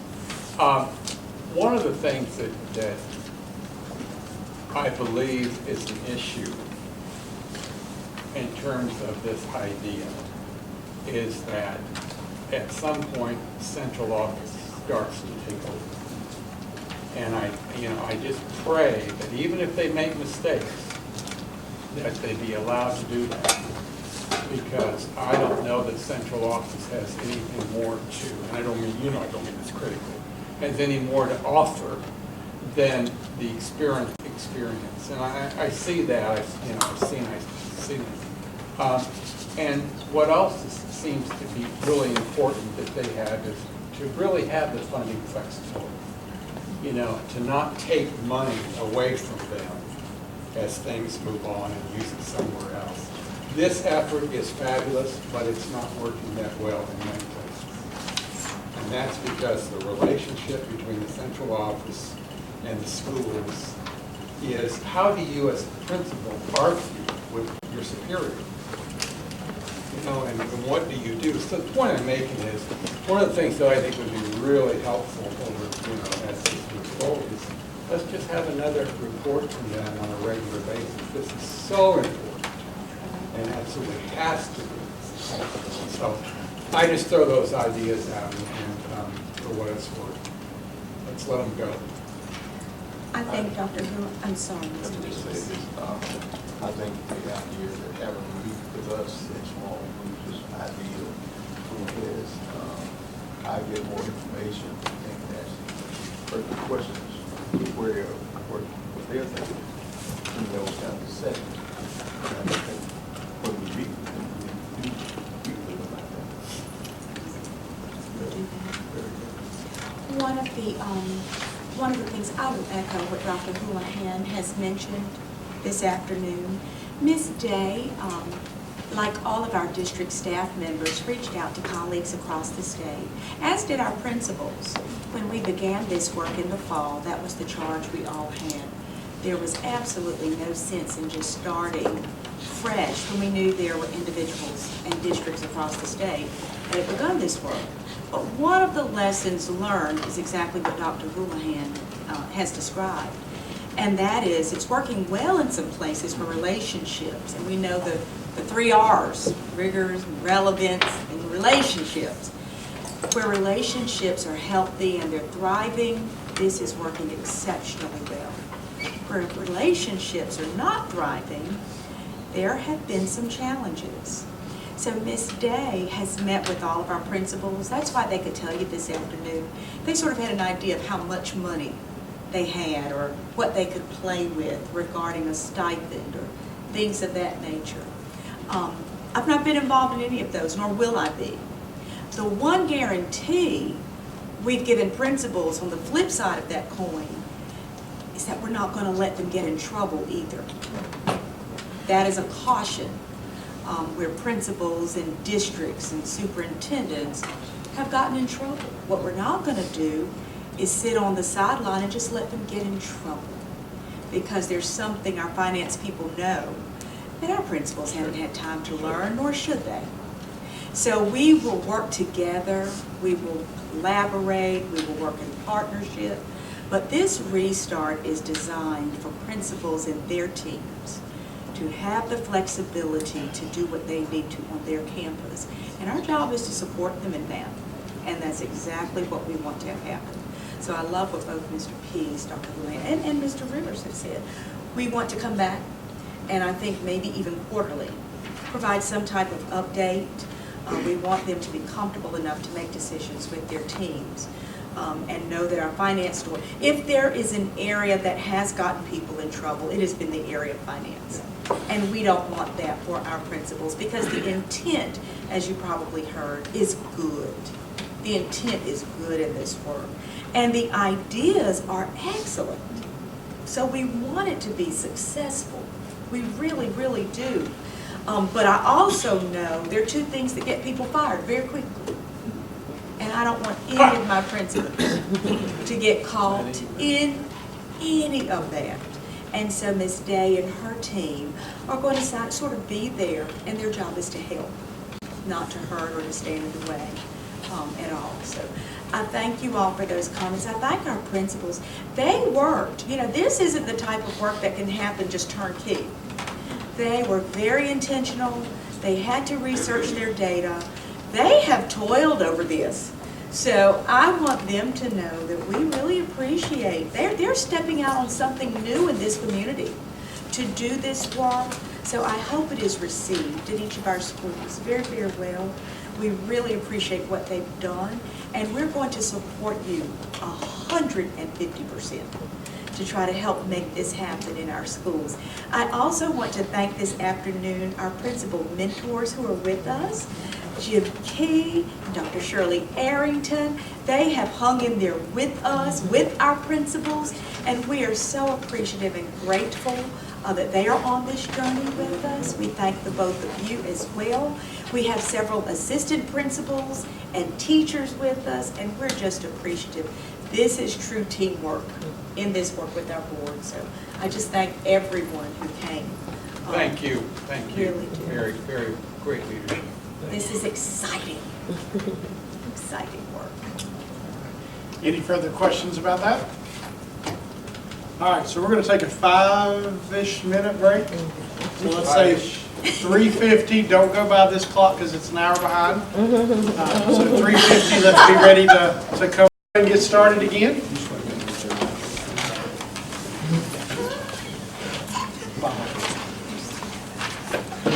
All right, I do want to tell you one thing before we jump back in here. If you can let Dr. Myrick know today if you will be attending winter graduation Friday evening. That way he can get a count and do what he needs to do with his people. That's at Northern Granville at 6 o'clock on Friday evening. You'll let him know today. So next on our agenda, Dr. Pauletta Thompson for an update on year-round schools. Dr. Winborn. We'll be doing this together. Year-round has been a little bit of a topic of discussion in several realms, but for several reasons. I thought we'd go ahead and leave a little bit of a breadcrumb before we get to budget season, because this is going to require us to just think a little differently about some things. So with that being said, let me turn it over to Dr. Winborn. Good afternoon again, everyone.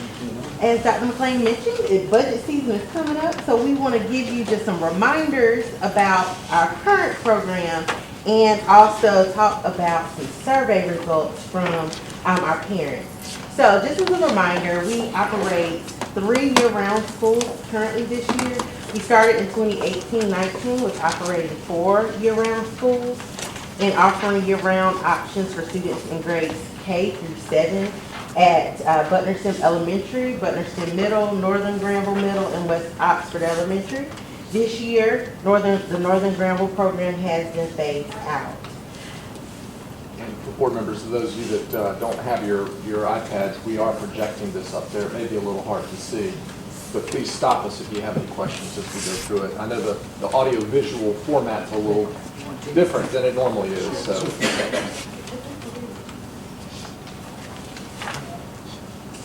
In December, we surveyed families from our year-round schools just to get do a pulse check and a satisfaction, do a satisfaction survey for those families. 234 families responded out of the possible 967 students enrolled.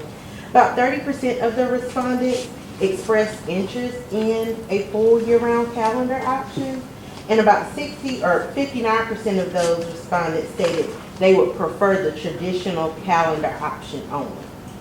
And we've listed here some of the responses, and I'll read them to you because we can't see them very well. But some of the patterns in the responses from families, many stated that year-round is a better fit for their kids who need more breaks throughout the year.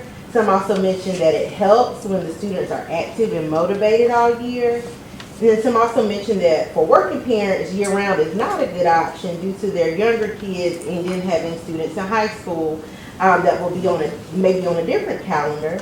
They also said that we would need to offer it at all grade levels because consistency is needed for families to not make those last-minute decisions if schools close. And then also that this calendar option doesn't work for their families, and they would leave the school if it was a year-round calendar was implemented as the only option. We've also looked at some of our student performance data. So in looking at the data and comparing it between year-round students and traditional students, we didn't see a great variance in the results. And but we are mindful that we only have 1 year of comparable data. So we really couldn't do a detailed statistical analysis, but just that first year there wasn't a big difference in performance. All right, so we also thought it would be helpful to bring you some information about the money, the costs involved. So because we are running dual calendars, we are required to spend additional money. Most of that comes in the form of personnel costs during the time which traditional calendar students are not in session.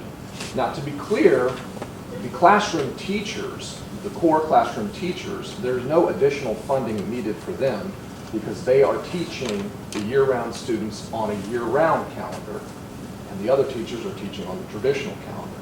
But where the extra costs come in are with regard to our elective teachers, because we can't afford to hire a separate elective teacher just to teach during the year-round calendar. Instead, we pay stipends for them to work during those track-out times so they can continue to teach and give those students the opportunities that they have, that their colleagues have in the traditional. We also pay to have additional services for AIG, for ESL, and some EC. Yes, sir. So in that instance, does that mean the flexibility all of our other teachers are getting off of this calendar, elective teachers don't get?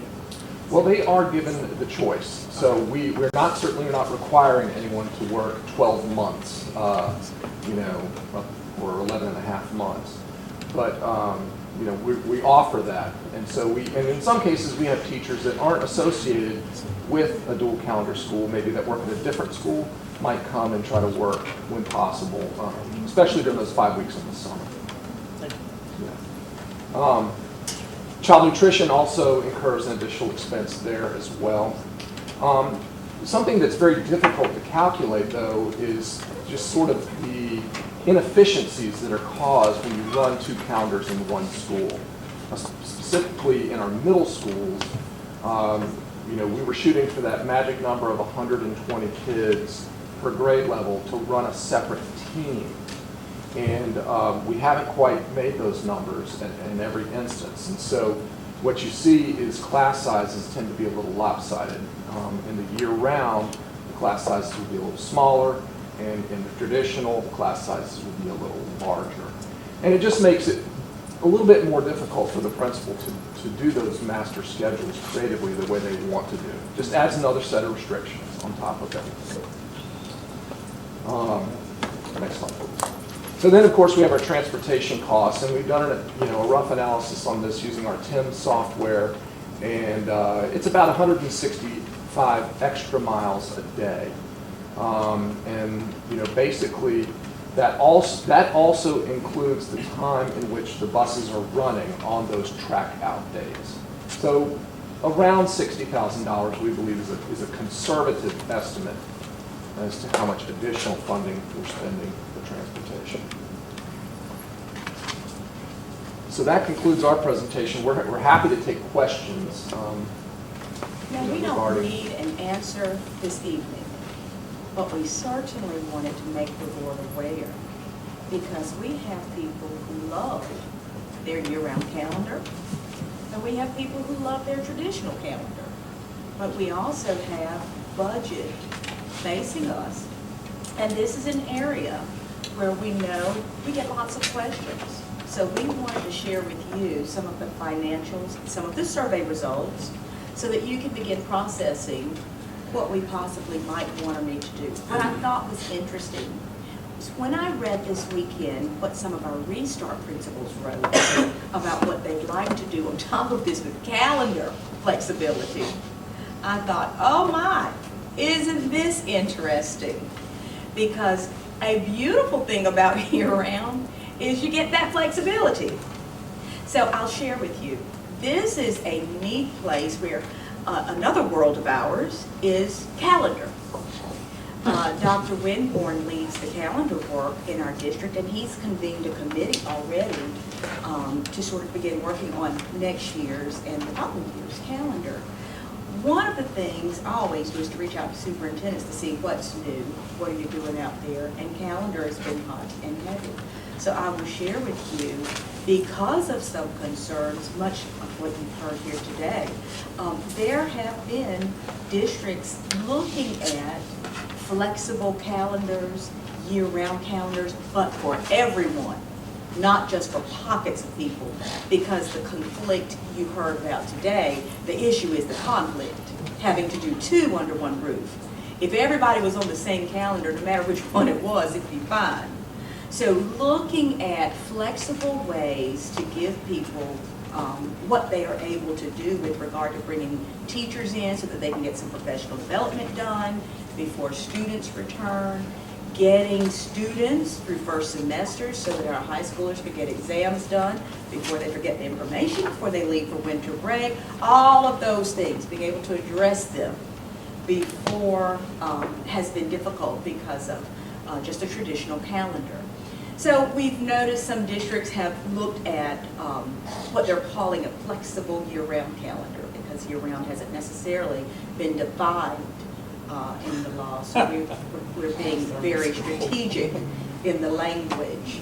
But we'd be interested in, on the February 11th meeting, we're going to have a sort of pitch and table conversation and take a look at, it's time to look at the strategic plan, now that we have metrics, share with you, share with the community, get final feedback, and then bring it to you for a final review.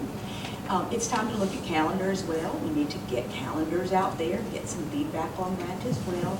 But one of the things about calendar is it includes the same number of work days, this flexible calendar, same number of work days, bringing students back, aligning it with the community college. How many times have we heard that? The alignment with community college, exams before Christmas, allowing for enrichment over the winter break, things of that nature. It will require a local board decision. So today is really about just throwing things out for you to think about as it pertains to the year-round, and at the same time, knowing what you just heard, letting you know that we're probably going to be sharing some news with you, some information, some more research around this calendar piece. We're doing some research now. So I didn't want to. I want to tell you, I really do appreciate you sharing this data, because I know that the data comes out to me is that we probably need to reevaluate year-round schools. We currently only have 3 schools doing year-round. 2 of the principals were here today. Both of them said that the year-round would not work out in their plans for their restart. So The other thing that was important to me was even though you only had 234 respondents, which is unfortunately more than 967 didn't respond, but it was 2-to-1 against year-round. So I think I really do appreciate the fact that you're willing to try something, and if it doesn't quite work out just as well as you like, you say, all right, let's try something else and move on. So I just want you personally, I do appreciate it. Thank you. And you know, our intent, my intent, let me own this, my intent for bringing year-round was so that we could target the children who were not performing well. I must be honest with you, what happened was the parents of children who were performing fairly well realized the opportunity this presented, and those were the youngsters who came. And we found ourselves continuing to call and to nearly beg and to try to still reach our children who had not performed well. And so for those whom this has worked well, it's been fantastic. But we're still finding ourselves trying to reach the children for whom this was originally designed. So for a variety of reasons, we just needed to be extremely transparent with our board. I think the intent was good. We've given it a valiant effort. But when we talk about savings and money and putting our money where it is best needed, it's been a 2-year effort. It's time for us to take a look. It's time to take a look. So just good information, no action needed, it's just good information this evening because we certainly will be coming back before you. Any further questions?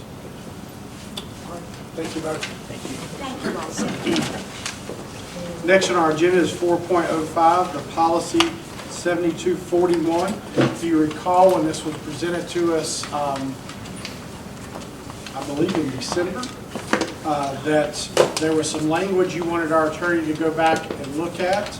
And so now we were at the point of the second read for that. And so Dr. Wimborne, I believe this is your section, but attorney, do you have anything to add to it? I don't. I followed up with the School Board Association and looked at some other sources and then made the change. As far as, so the way you have it now, there would be a requirement that bus drivers not consume any alcohol within 7 hours? 8 hours. 8 hours of where you work, or driving a bus. Any further questions or concerns regarding this?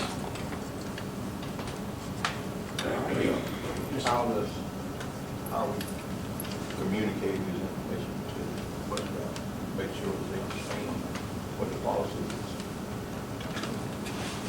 is. Yes, sir. So Mr. Perry and I would, once, if and when it's approved, we would communicate that to all of the bus drivers to make sure that they're aware of these changes. Just want to make sure that, Absolutely. Yeah. I would note the clearinghouse that's referenced here, I think, has been temporarily held back. Is that correct, Eva? Yes, of course, the federal government created this clearinghouse, and it was supposed to go into effect, I think, January 1st, and of course it crashed when people started trying to use it. So that requirement is on hold until they can get it working. Any further questions? All right. This is an action item because it's a second read, and so if someone's ready to make a motion that we approve the way it's been presented. I move that we approve the motion, the policies. Mr. Rivers makes a motion, a second to that. Second by Mr. Peace. Is there any further discussion?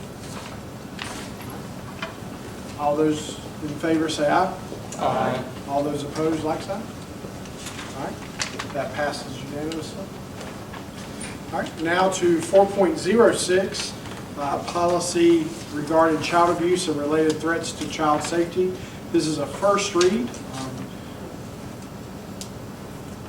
You've read this in board docs. Do you have any questions for Dr. Wimborne or Dr. Thomas? Yes, sir. I'm not sure who. I think Dr. Thomas can field these responses. Oh, okay. Hey, Dr. Thomas. So I guess my understanding is that this has come about from a requirement from the state that we we have a policy for this?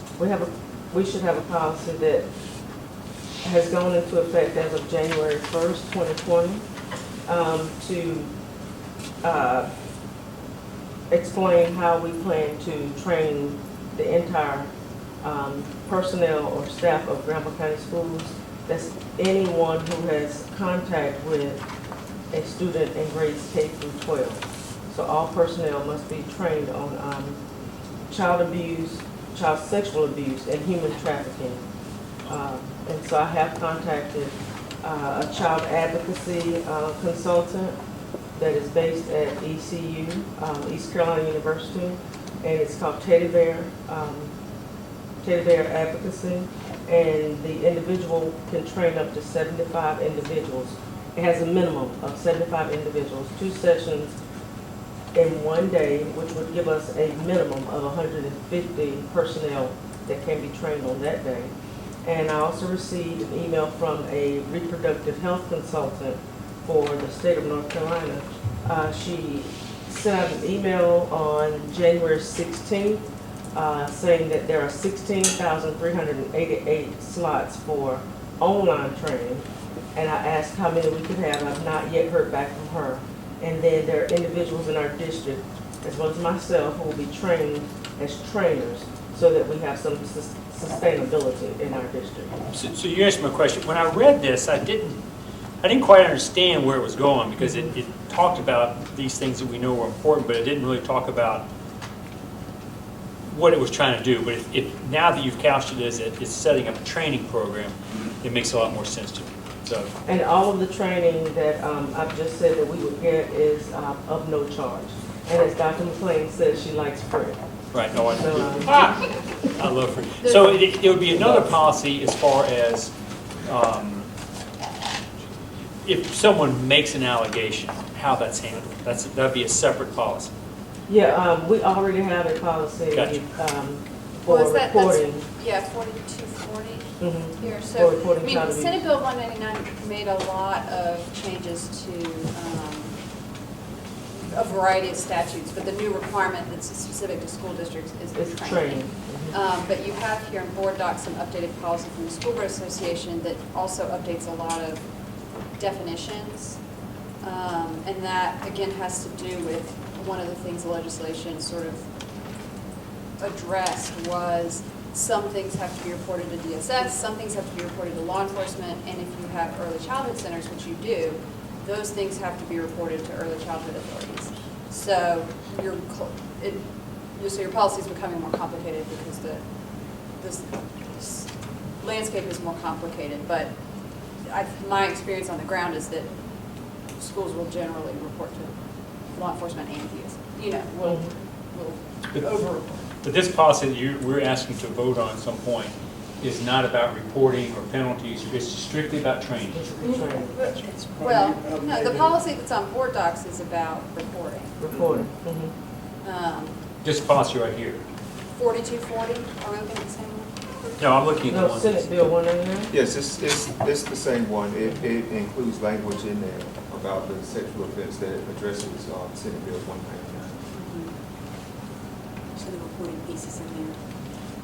I guess I just didn't see clearly. I read the whole thing, but I just didn't see.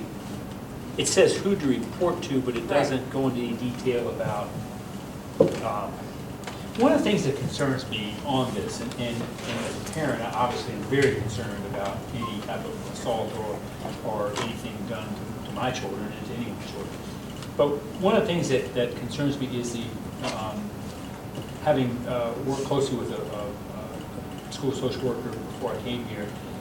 There were a lot of abuses of this, which led to devastating results for families. In other words, a child may be angry at their parents.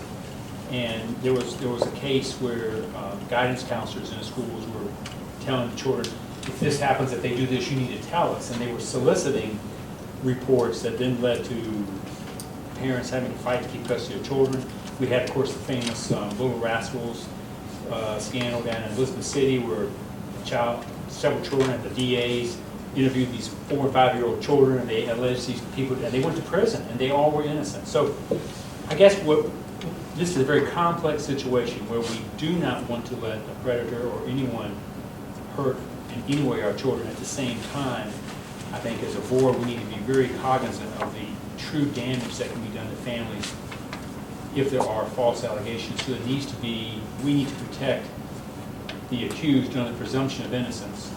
And then when it is proven, if it is proven, then you act accordingly. But I think I just want to put that warning out, and from just having worked in the past before I came here with those situations. So that's just something that really. And that's important, and I do want to note that generally, one reason this only addresses reporting is because generally we encourage school staff not to investigate on their own, that they're not really qualified to do that. And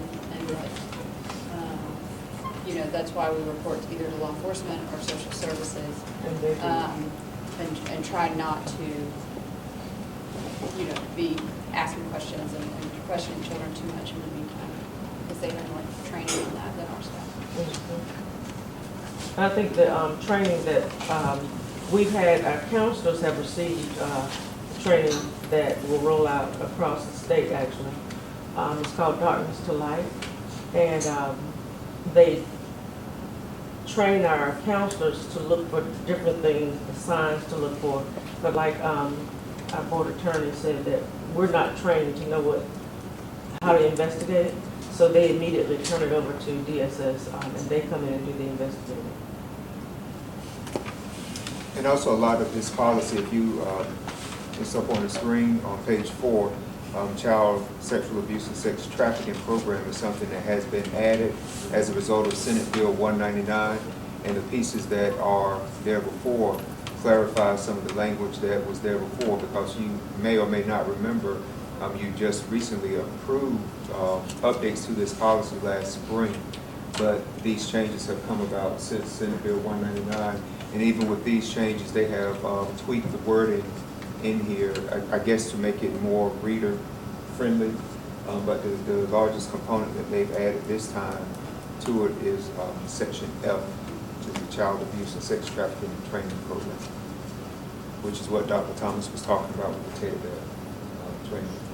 It's just a tough topic. I mean, there's some nightmare scenarios that people I knew went through totally innocent and just was just horrible. So it's one of those double-edged swords that we've got to stop this problem. We got to address it, but it's so susceptible to being abused, and somehow we got to find that.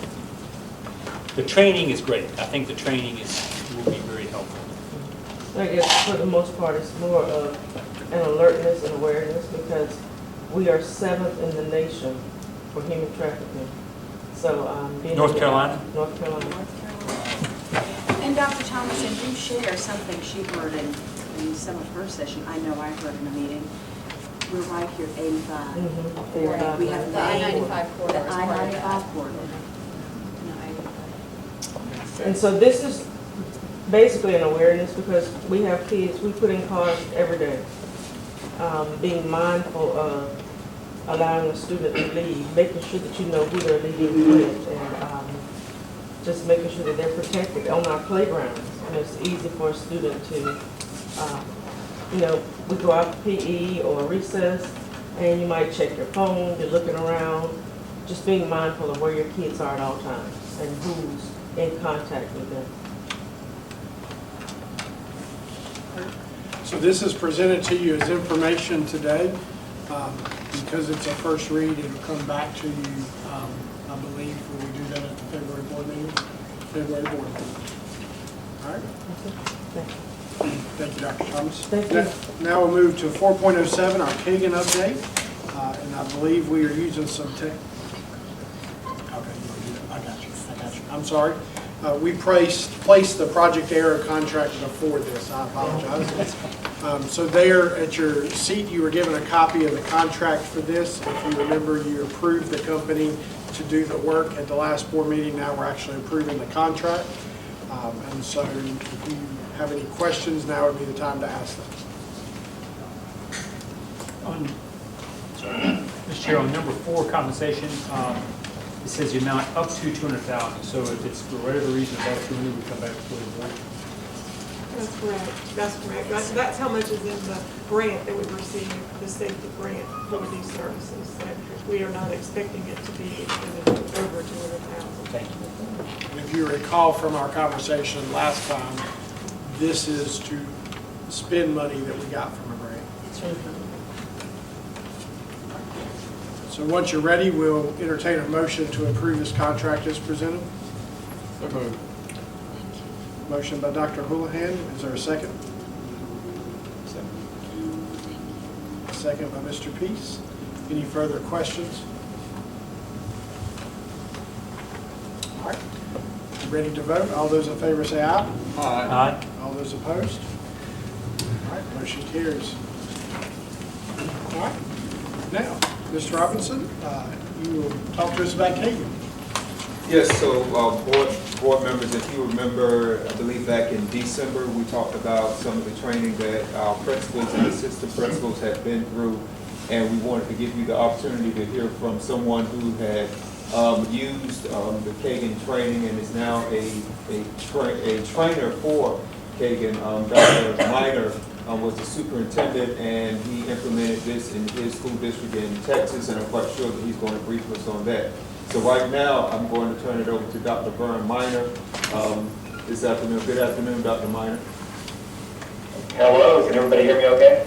Yep. Yes. We had a little technical difficulty earlier when we were testing out. She's got an old guy on this end, so I was having to get smart. They made me smart though, so everything's good. So. You're not a Chiefs fan, are you? You are.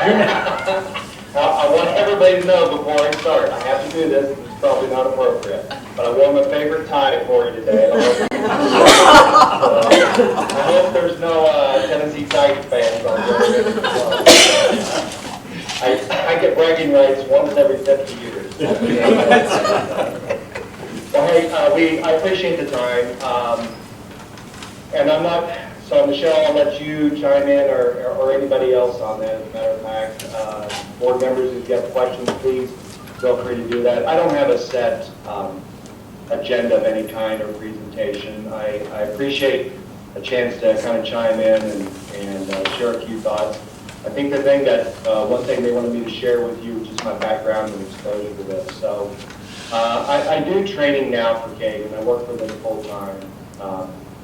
But I spent 30 years in K-12, started off as a high school teacher and then moved into administration. And then was a superintendent of schools for 16 years. 12 years in one district, which is a lifetime of years, I think, maybe for superintendents in one place and full in another. And along the way, became involved with the Kagan Company. So when I was an assistant superintendent, I went looking for a solution on engagement. I think that's one of the issues you've been talking about in your instructional model has been rigor and engagement, if I remember from my earlier conversations with you all. So we had subgroups of kids in the district where I was at where we just had, it was deplorable, to be honest with you. I don't know how else to explain it, but we had a fairly large percentage of our children in that district that were Native American. They came right off of a reservation that fed into our district. And if you were coming in from the reservation, the likelihood of graduating was really poor. And if you had any kind of a learning need, you might as well drop out of school. Our data was that bad. So I went looking for a solution on engagement. That's how I got into the research on cooperative learning. I stumbled across this gentleman named Dr. Spencer Kagan, his model. And so I did, in essence, what you have done. So if I remember from our conversations when I was there in November, we had 5 or 6 people that went to our summer conferences last year and kind of vetted us, kind of checked us out, which is exactly what I did. I sent some people to the training.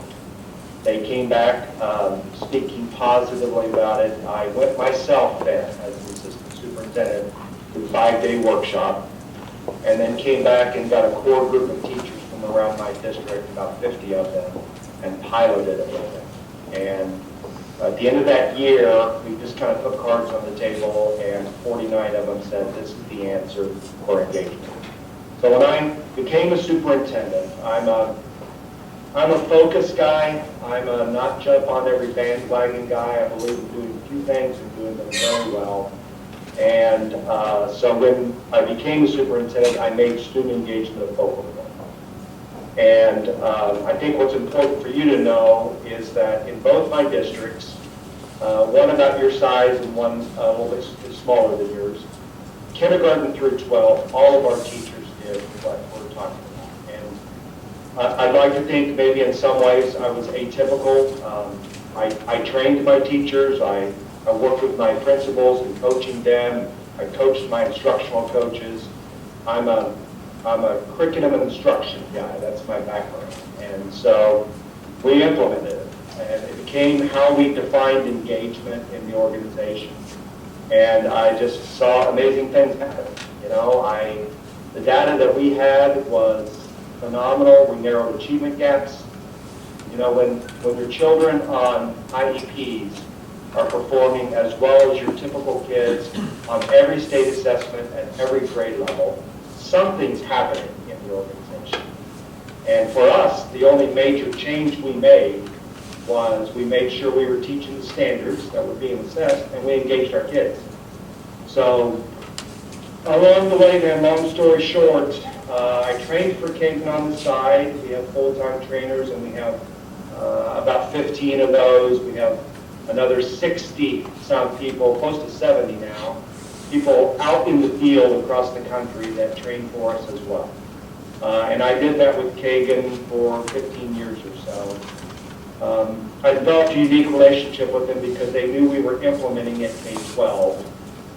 And so as I trained for them, we started conversations about what are you doing to make sure teachers are successfully transferring what they learn in a workshop back to the classroom.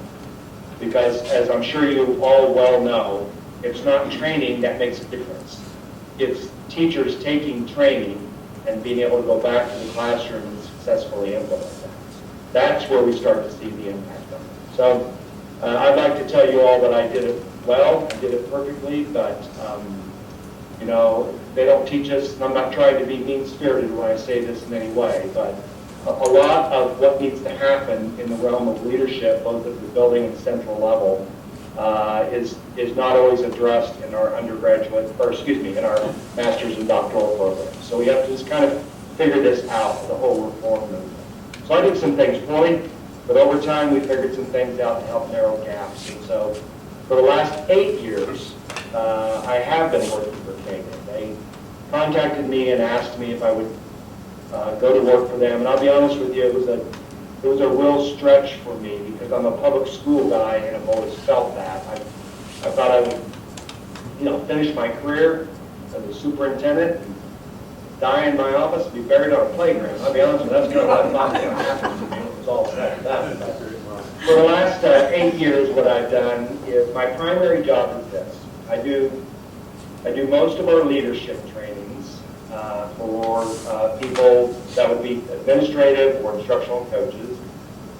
But most of what I do is I work with school districts across the United States that have made student engagement a focal point in school improvement. Smallest districts I work with, 1,000 kids in a district, and there are a lot of those around the country. And the largest district I'm working with right now is 100,000, which is Lee County, Florida, which is a massive district out there. So I created, as a part of this then, this idea of what I did with your leaders back in November. So what I did with them was a 4-hour session that we created. I told your group when I was there that they were going to get their money's worth because it didn't cost you anything for me to come back. So it was $0 on this. And I had to, you know, I kind of had to sell this to the company, but my rationale was this. Look, it's dangerous to take teachers down a road where you don't know where it's going to go. And so we assumed the cost when I came in November. Your people provided the time, which may be a more valuable resource, to be honest with you, than the dollars. So we spent 4 hours together in November. And the whole purpose of that 4-hour session, and I'm sure you probably have visited with some of your leaders about that, is how are you defining student engagement? And, it's really interesting on reform because this is year 38 for me now in the business. We've done a remarkable job over the last 4 decades of getting on the same page on curriculum standards. And we've made tremendous progress in the realm of assessments as well. But the one area that we still have not done a good job in is instruction, how teachers are teaching.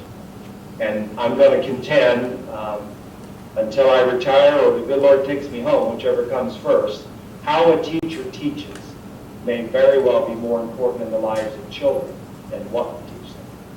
And so that's what we do as a company, is we work with teachers to help them put pedagogy in place that ensures all kids are engaged in the classroom, that it's not optional, it's required. It's not a program. This is not something you do on top of what you've been doing. This is in lieu of. So rather than inviting kids to be engaged or encouraging kids to be engaged, we teach teachers how to structure interaction in such a way that they must be engaged. So it's a different way of thinking about rigor. We typically think of rigor in terms of what we're teaching our kids. And I think that's important, don't get me wrong. I think about rigor in a different way, though. And my thinking is this.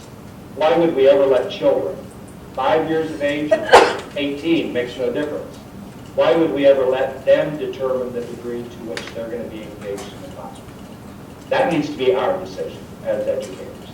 And we need to say to children when they walk through our doors, you can't choose to disengage, you can't hide in the classroom, and you can't let kids do the work for other kids.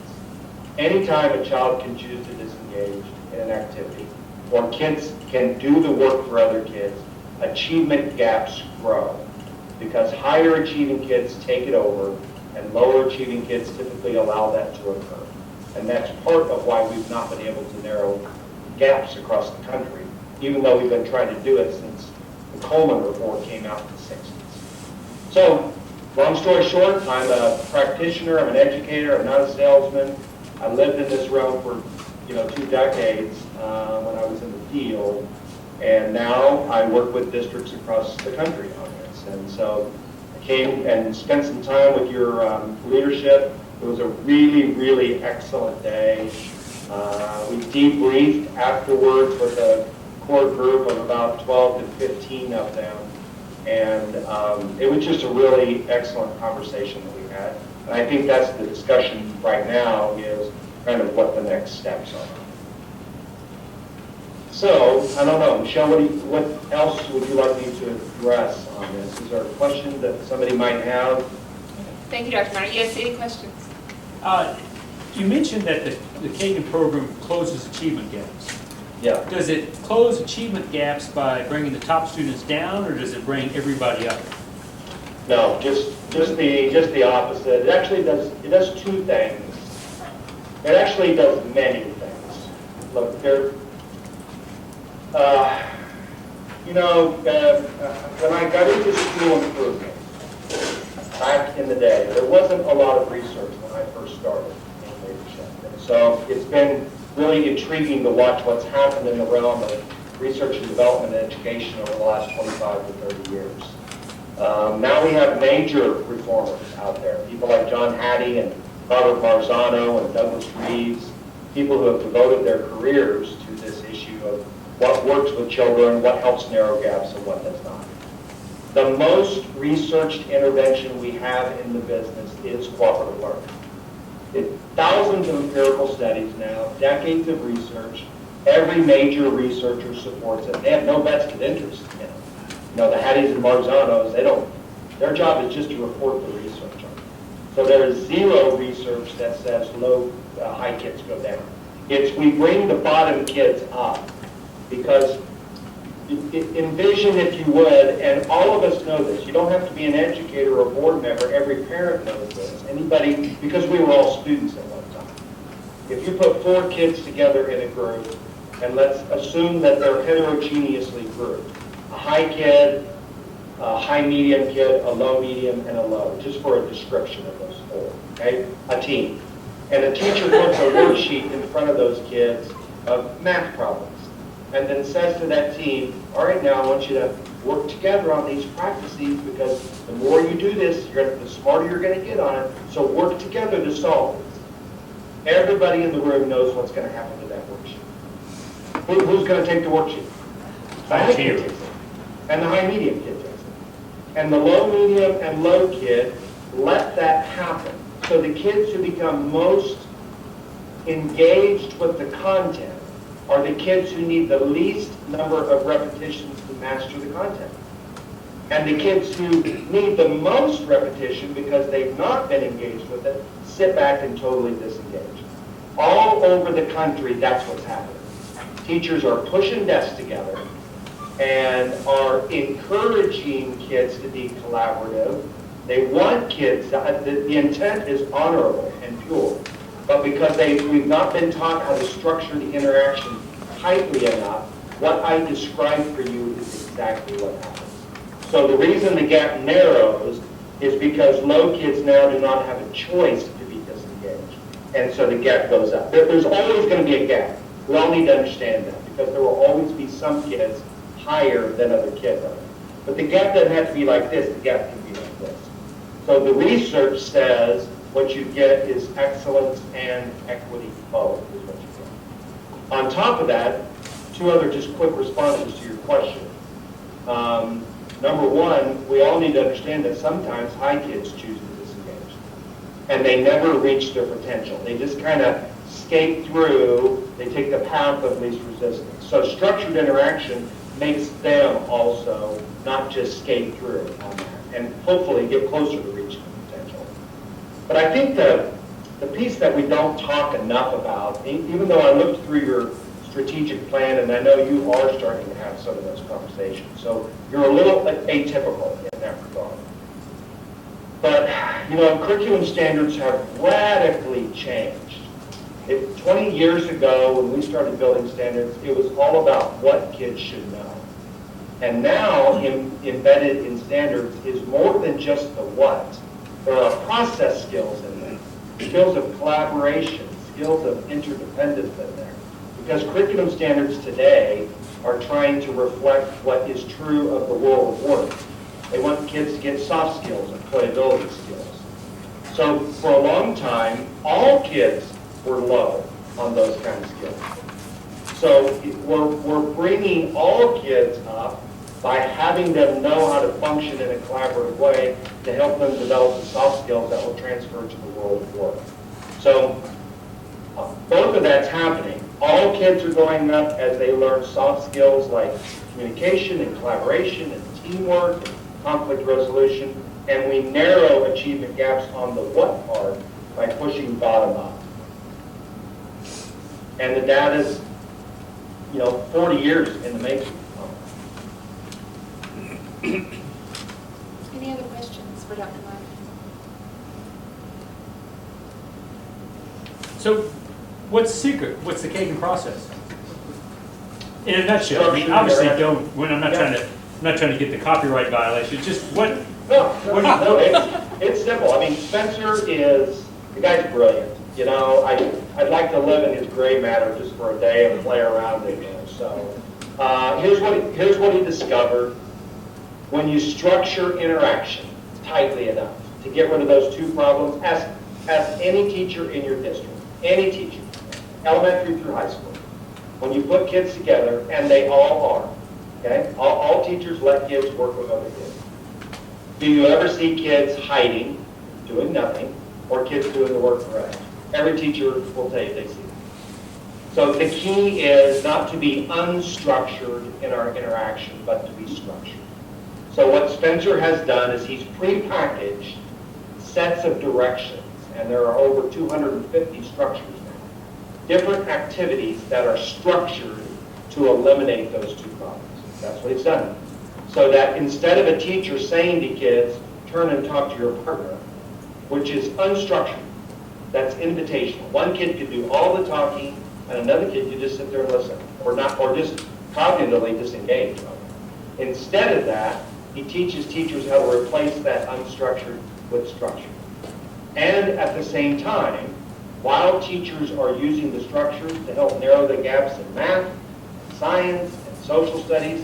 Simultaneously, we're doing many things. This is why cooperative learning has stood the test of time, because all of the researchers today are telling us this.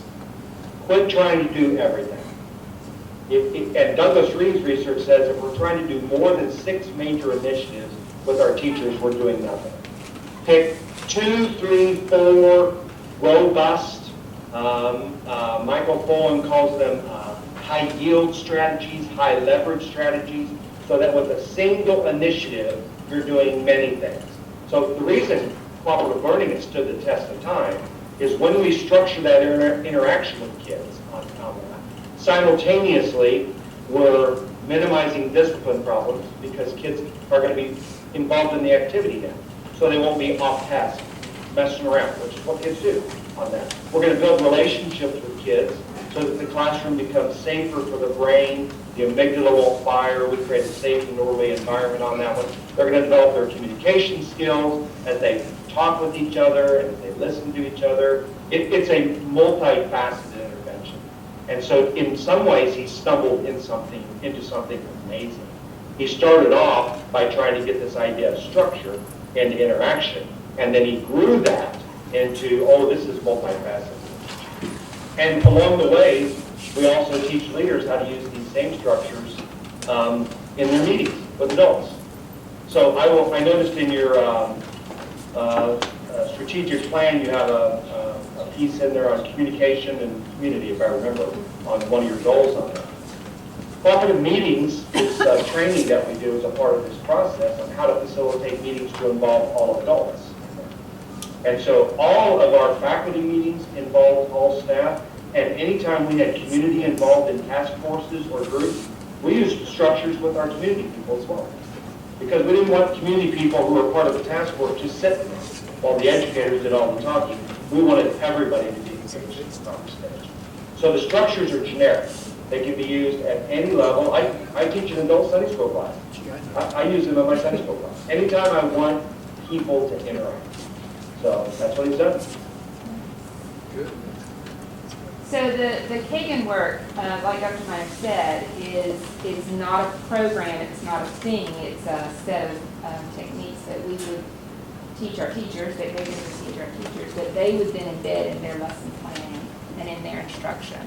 So it is very much a pedagogical thing. It's a piece that's teaching students how to interact, but it's also helping build content knowledge. So it's a piece that is multifaceted, as Dr. Meyer explained. We wanted him to share his background as a former superintendent and the impact it had in his own district. We now, as a district, need to make that decision too. First, how are we going to define engagement? And what next steps do we take with the Kagan work? As he said, we had a meeting with principals in November. All the principals are very motivated to do this work. We wanted to make sure that you all were aware as well. So today really is about just information and a chance for you to ask questions. And then we will bring to you a proposal for what we think a rollout plan could look like. We have recently received the costs on this. We now need to take those and say, okay, what do we think is best for our district?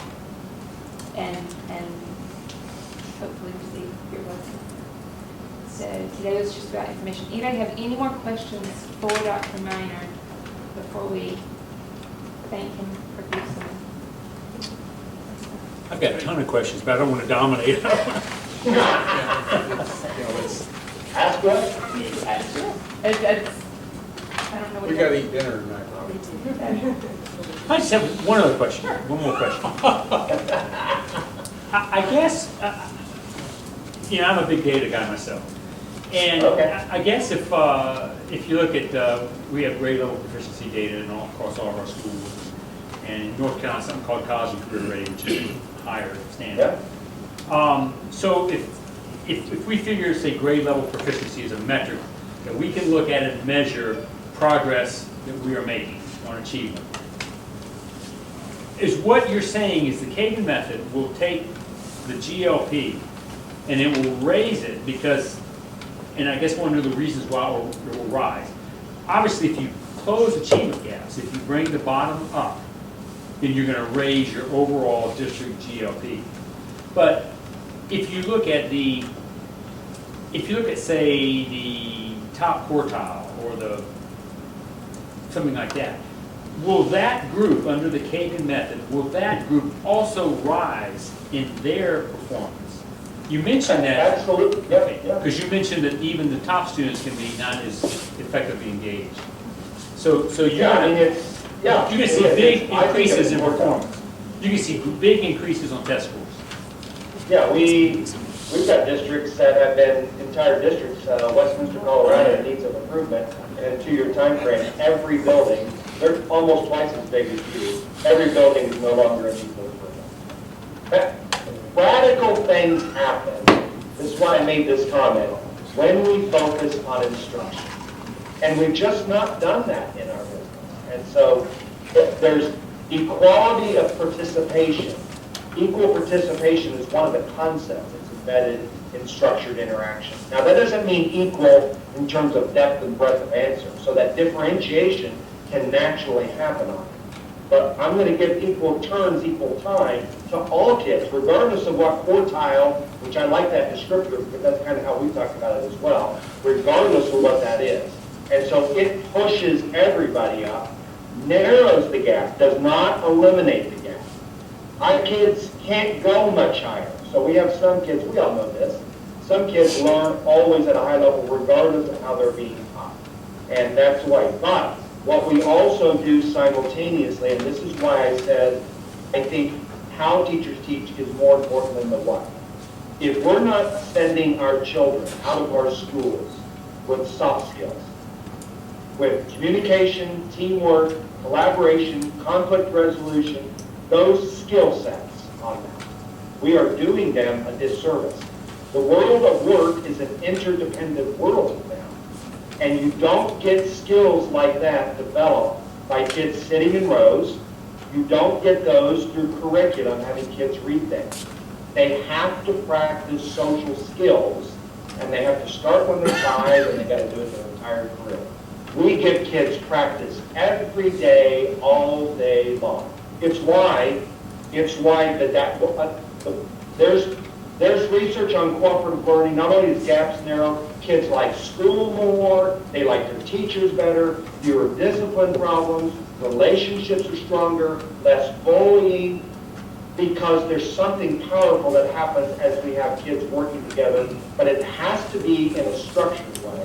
It can't be in an invitational way. We've been trying invitation for 30 years, and we still have gaps.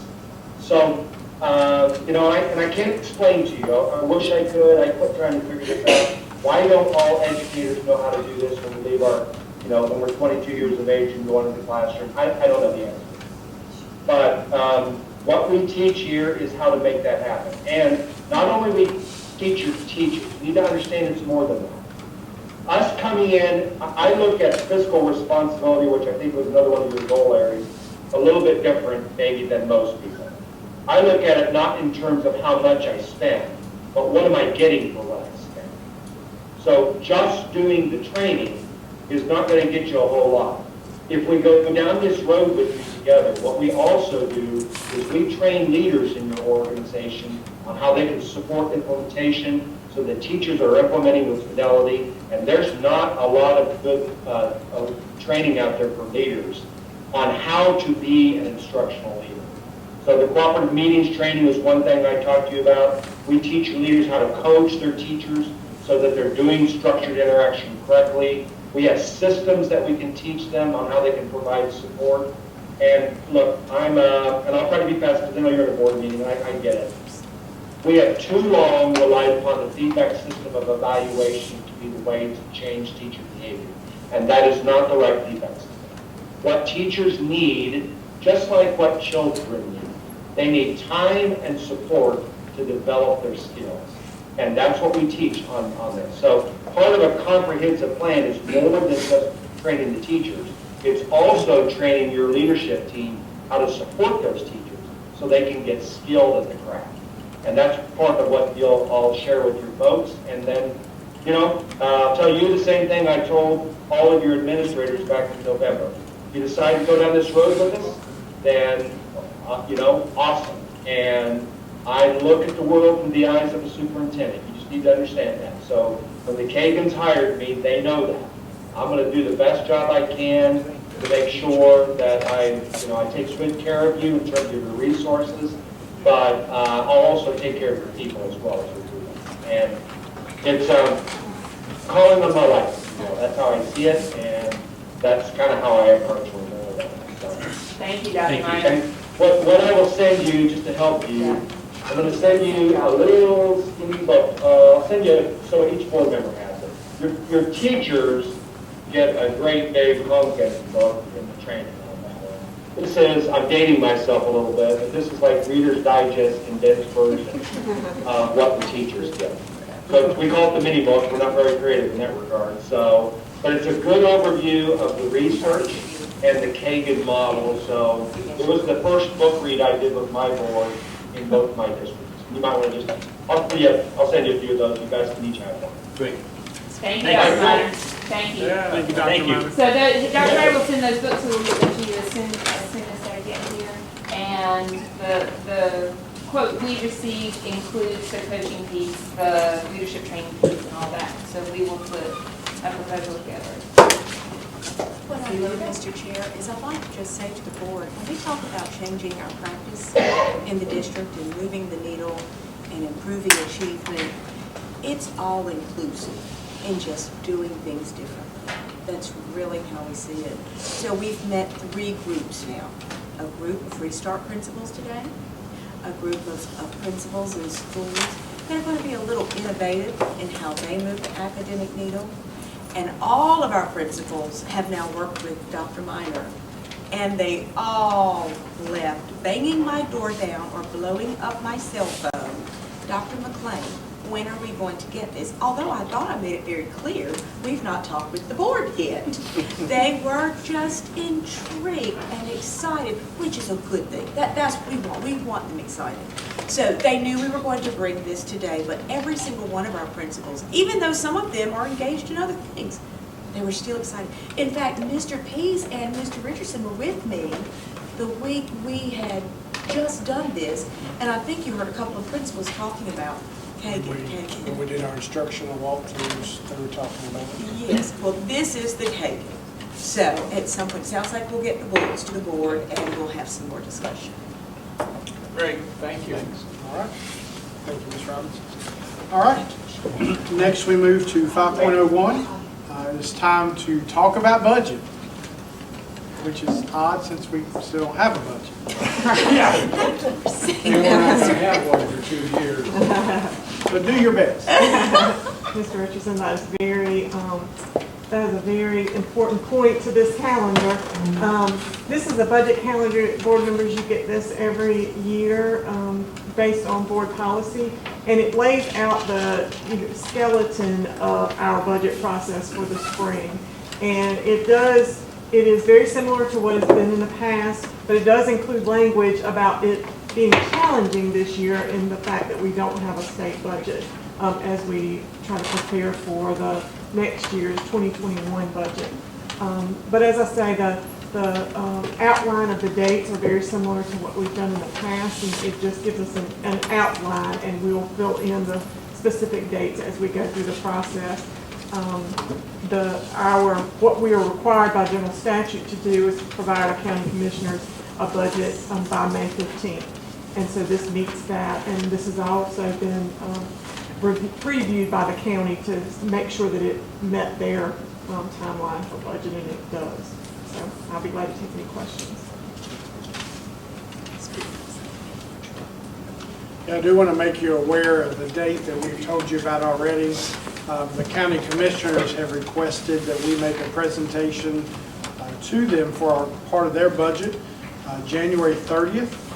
We are scheduled to present to them at 7:40.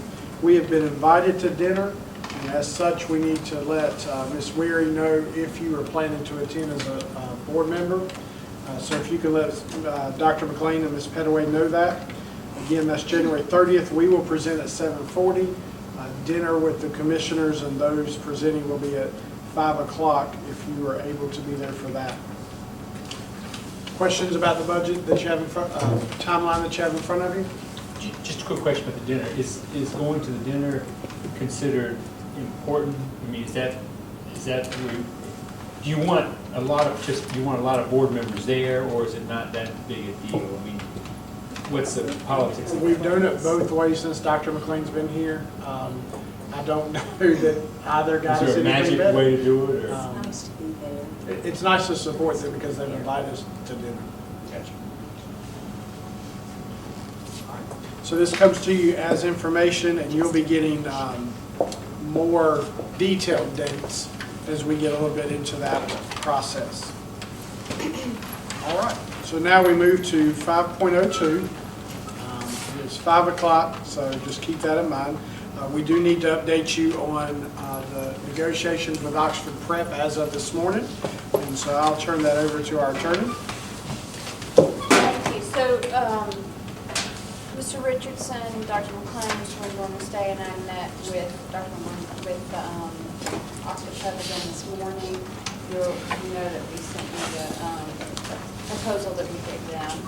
And so we talked about that a little bit and asked for their reaction. And what was discussed was that there are some areas that we can reach agreement. I think there are still approximately 4 sticking points.